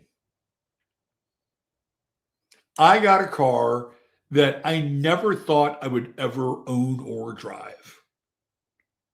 Okay. I bought a Jaguar and it's a 2001 XJ8 and it had 40,000 miles on it. It's been around since 2001 and it only has 40,000 miles. This car is a unicorn. And I decided to get it, right? And in a very Gemini-like fashion, I sold my truck, which was this noose around my neck, Hello, fucking algol, right? And I sold the truck, and basically it was 1-to-1, right? The money of the truck paid for the Jaguar. So now I'm a Jaguar owner. Never thought I'd be a Jaguar owner. And today I was conscious. I was conscious of like, well, what does a Jaguar owner dress like? I swear to God, right? Like I went there. I'm like, let me dress like a fucking Jaguar owner. So I upped my attire a little bit today, right? Like, you know, it's like I'm playing with an identity, right? I'm playing with this role, right? I live in fucking Kerrville, Texas. You know, I get more compliments on my 1983 Suburban than I do on my Jaguar, but I don't give a shit, right? I'm going to be iconoclastic, and this is like my new vibe, my new ride. Right? This is me playing with a kind of a new version of how I express myself, right? And I don't give a shit. I don't give a shit where I live. But it's like, it's a new vehicle for me to express myself. And I'm like, I'm kind of digging it. I am kind of digging it. So this is an opportunity for you, right? In your own way. Now, I'm not saying you got to go out and buy. I had, you know, look, I never went out and intended to buy a fucking Jaguar. It just kind of happened that way. And I bought it from Winston Churchill's great nephew, which is another weird coincidence around this whole thing.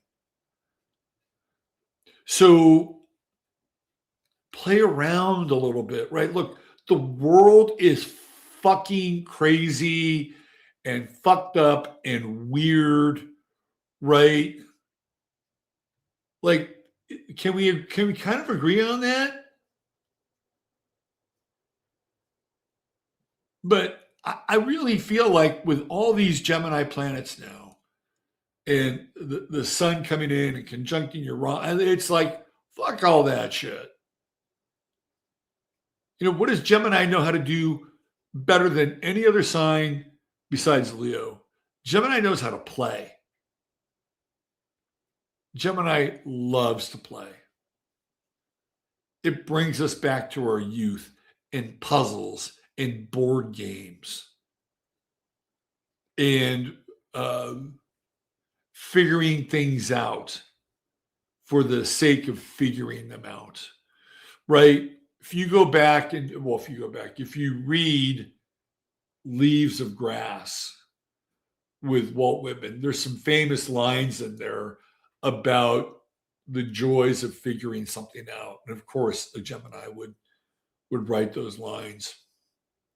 So if you're looking for astrological advice from me tonight, right, as we move out of Taurus and into Gemini, fucking have some fun, right? Like, have some fun, play around. Don't get mired in the muck of this world. Yes, there are some real issues out there, right? But Gemini is a trickster. You know, let's say that what we're dealing with here is some version or layer of the Matrix. And this version and layer of the Matrix is being laid out so that it demoralizes you. It gives you a sense of no future, right? That everything becomes this kind of Leviathan that we're staring down. The greatest thing that you can do in the face of all that is to live your life and to play and to have fun and to fuck with the program. And all of a sudden the program is like, hey, they're not running around and being as despondent as we'd like them to be. What's this all about? That is what we're doing here, right? In this regard, Gemini is really alchemical. And so what we're doing is we're turning these dark elements that are out there, and they're out there. And what we're doing is we're transforming them into being lighter, right? We got, we got a whole season of Gemini here to perfect this. Yeah, we'll get into Cancer, right? And we'll get into, the more emotional content, and, we'll get into things that like theoretically really matter, like home and family and roots and, all those Gemini things. But for now, right? For now, lighten your load, play around, take up a new identity, play with a different name, right?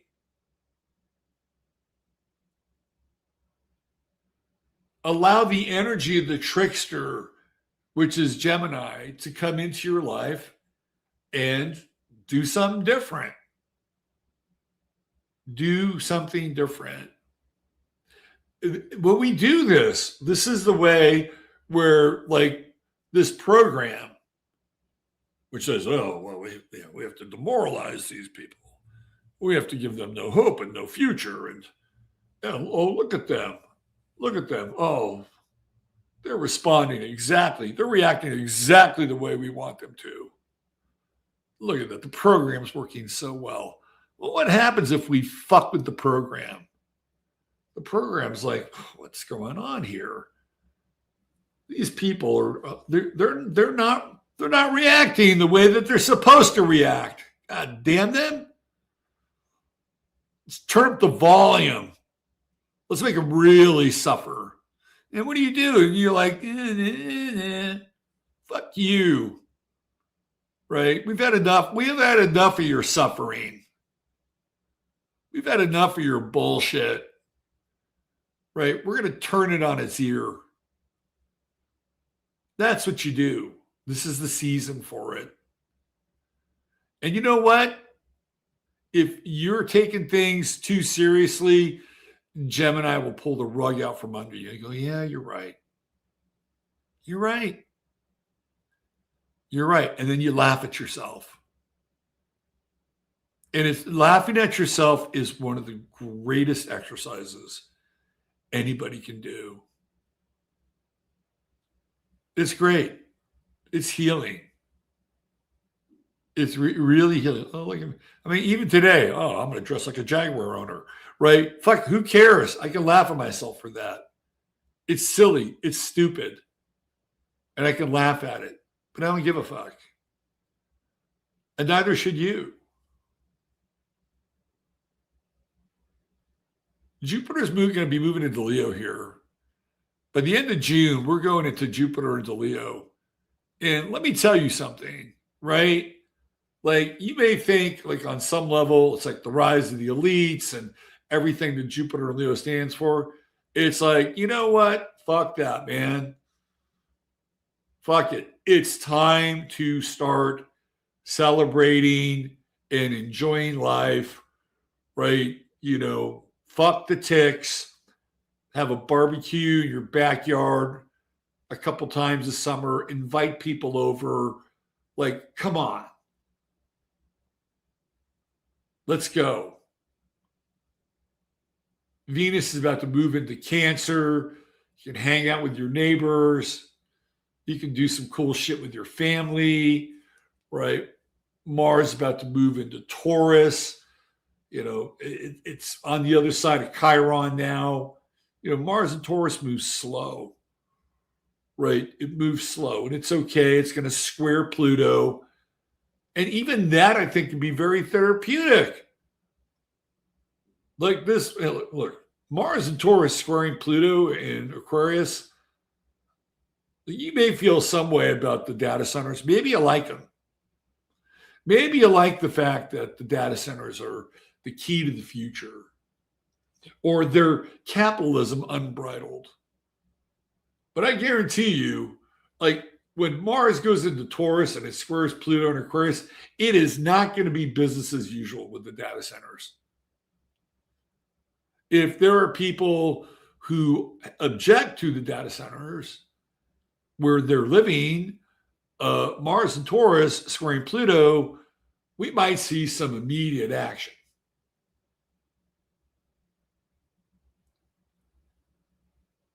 It'll be interesting, to say the least, right? Yeah, we got Venus going into Cancer. That's this week. That'd be nice. Take care of each other, right? We were listening to Todd Rundgren the other night, and Todd Rundgren sings about love in a way that I don't know of many other artists that can pull that off. When he sings about love, it transcends the personal. It's like there's this feeling that this love that Rundgren is talking about is saying about is universal. It's like a universal love. It's really cool. And we're getting ready to have a Venus cycle here, of Venus in Cancer and Venus in Leo, and this idea of love and emotion for this Venus cycle is going to be really nice, right? Really, really nice. And when I say nice, I mean nice in a good way. Like, I feel like, we've all become so defensive, and our fight and flight is turned up to 10, and our cortisol levels are really, really high. And we just need to back off from that, right? Are there things that are happening in the world that are potentially problematic? You bet your ass there are, right? But there's more than one way to go about this, right? There's more than one way to rage against the machine.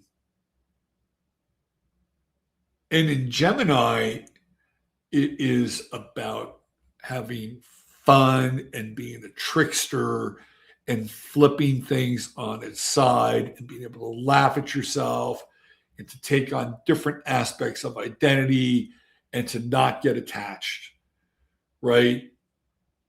It's a whole different stratagem with dealing with the world.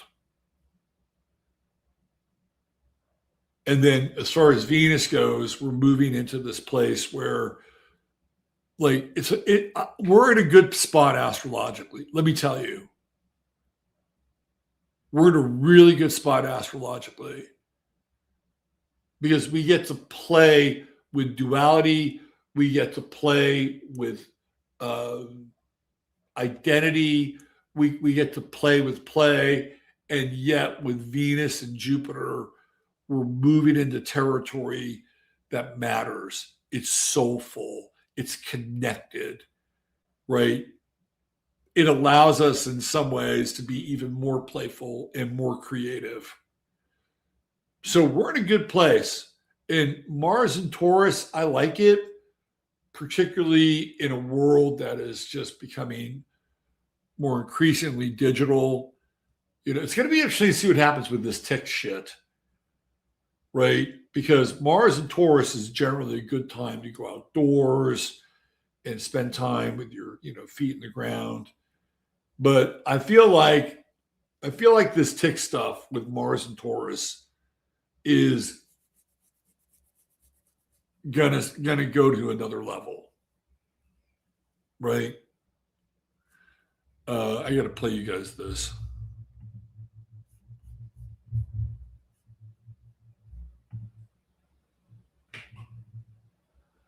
I was told that somebody, let me see, my son sent this to me.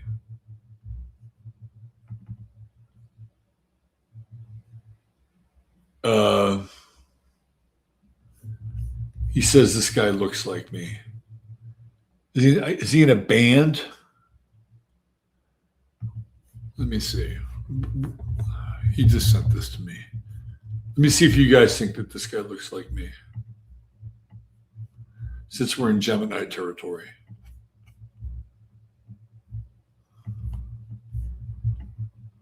Does that look like me?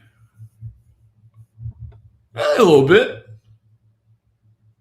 Yeah, if that looks like me, I'd rather look like him than him, I have to say. Is this a group led better? Anyway, that's not really what I wanted to show you. This is the shit I wanted to show you right here. I can't believe this.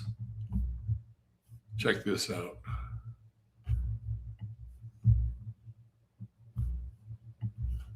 This is crazy, man.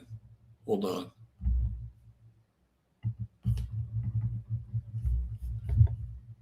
Right here. Okay.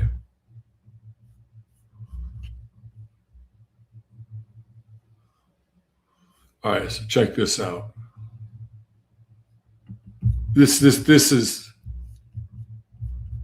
some fucked up shit right here. This is Mars and Taurus. This is where Mars and Taurus is going to land. Right here.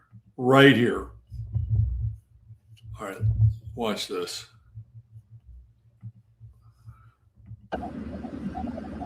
Yeah. What in the world?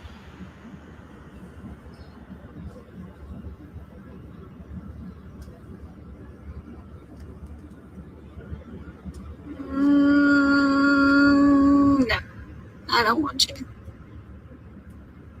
Coming right towards her. I just had to pull over for this. Look at this, y'all. It's out of the engine. Out of the vent. What in the world?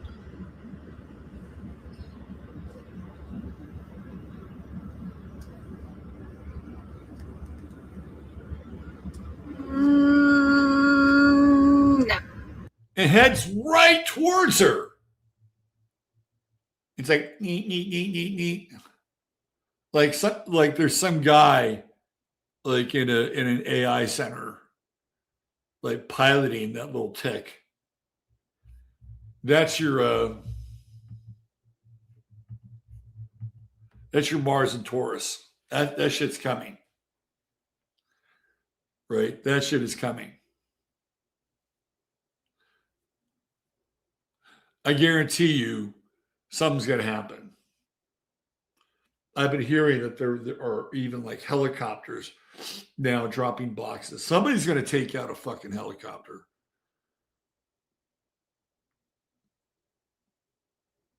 Somebody's going to get their shotgun and say, fuck you, motherfuckers.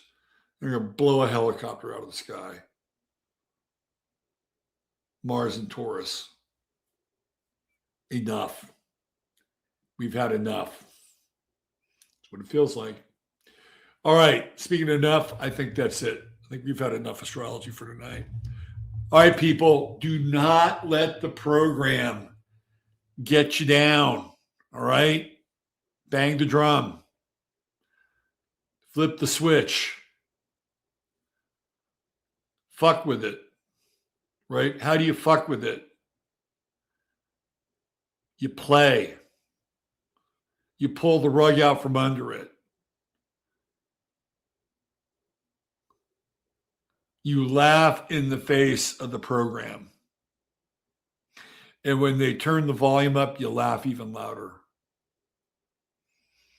And the values are coming, right? The Venus in Cancer, the final degrees of Jupiter in Cancer, putting it in the Piscean. It's in the Piscean decan now, right? It's deep, right? It's the thing, it's that version of Cancer that connects all of us through the spirit. It starts locally, right? The first 10 degrees, it's your home, it's your family, all the stuff. Then it goes into the second decan and it's your ancestors, through the 8th house or through the scorpionic degrees, the decan. Well, now we're in the final degrees, the Piscean decan, of Jupiter in Cancer, and it's the family of man. It's all of us. That we are one family, believe it or not. I know it's strange to think that way sometimes, but we are. We really are. There was a time where we understood that. And then we got atomized. And we got split into factions. And then those factions became atomized. And we got split into sub-factions. And they'll be atomized as well, right? Until we're just micro-factions. It's time to reclaim that. It's time to put them all back together again. All right. Thank you for being here. I know that you could spend any part of your Sunday night with anybody else, but you chose to spend it with me and the great people in Chattaria. And thank you for doing that. Thank you for being here. We'll be back on Tuesday with the astro weather. And if you're interested in getting a reading from myself, you can do that. The link is in the description of the show. And we're close on the book. We are close on the book. I'm waiting for Jupiter to move into Leo, which puts it in my 9th house publishing. And we're just doing our best to make the timing auspicious. I think it's a great book. I have to say, it's a great book, and I want to thank Jamie and Bruce McDonald for helping put it together. And I think you'll all really like it, especially if you are interested in deep astrology in terms of how it all works. So that's it. Take care. Have yourselves a great week. We'll see you back here on Tuesday. God bless. Love you all. And fuck the program. Not this one. You know the program I'm talking about. All right. Take care. Bye for now.